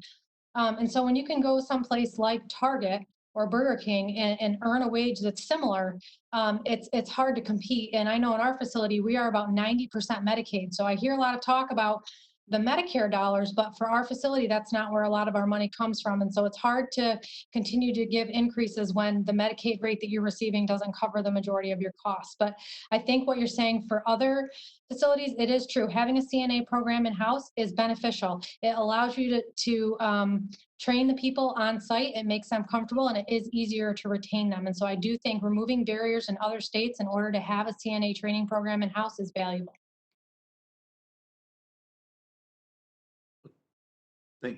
Thank you. Ms. Gould, earlier you talked about being able to track PPE and make sure that recognize that we have a different burn rate if you have an infection of COVID-19 versus not. Do you have any ideas in a short time about how we can more accurately capture that data? So in New York State, we are completing a data set every day. It's called HERDS reporting. And on there, we do list our current burn rate and our current rate on hand, but there probably should be two different sections. One for what is your current rate for what you're currently using, and another one for what you would have on hand if your burn rate was that of having COVID positive patients, because there is a large disparity. I think it's somewhere between 3,000 to 5,000 masks a week difference between if you have a COVID positive patient in your facility and not having a COVID positive patient in your facility. It is a lot. You're required to change that mask every 2 hours if you have a COVID positive patient in your facility. So I think that is a great question. And I think that every state should be looking into that and making sure that in their FEMA stockpiles or your emergency preparedness stockpiles, you are prepared to move if a facility comes down with the COVID crisis in their facility. Great question. Thank you for all your information. Mr. Chairman, I yield back. Thank you very much. And I believe that concludes our questioning. I do want to thank all of our witnesses for a lengthy hearing, but a very insightful one, really an outstanding panel. I particularly want to thank again Ms. Satterwhite for being here. I know you made special efforts to get off work in order to be able to do this and rework things. And I saw the excellent profile on you that Avery Travis did on KXAN yesterday. Really, she's done great work also in exposing these problems, but your personal story really adds meaning to what we're doing today. Every witness made a big contribution, and members should be advised that they have 2 weeks to submit written questions to be answered. If you weren't able to get all your questions in today, those questions and answers will be made part of the formal hearing record. And with that, I believe our business is concluded, though our work to respond to this hearing is only beginning. So thank each of you, and that concludes our hearing.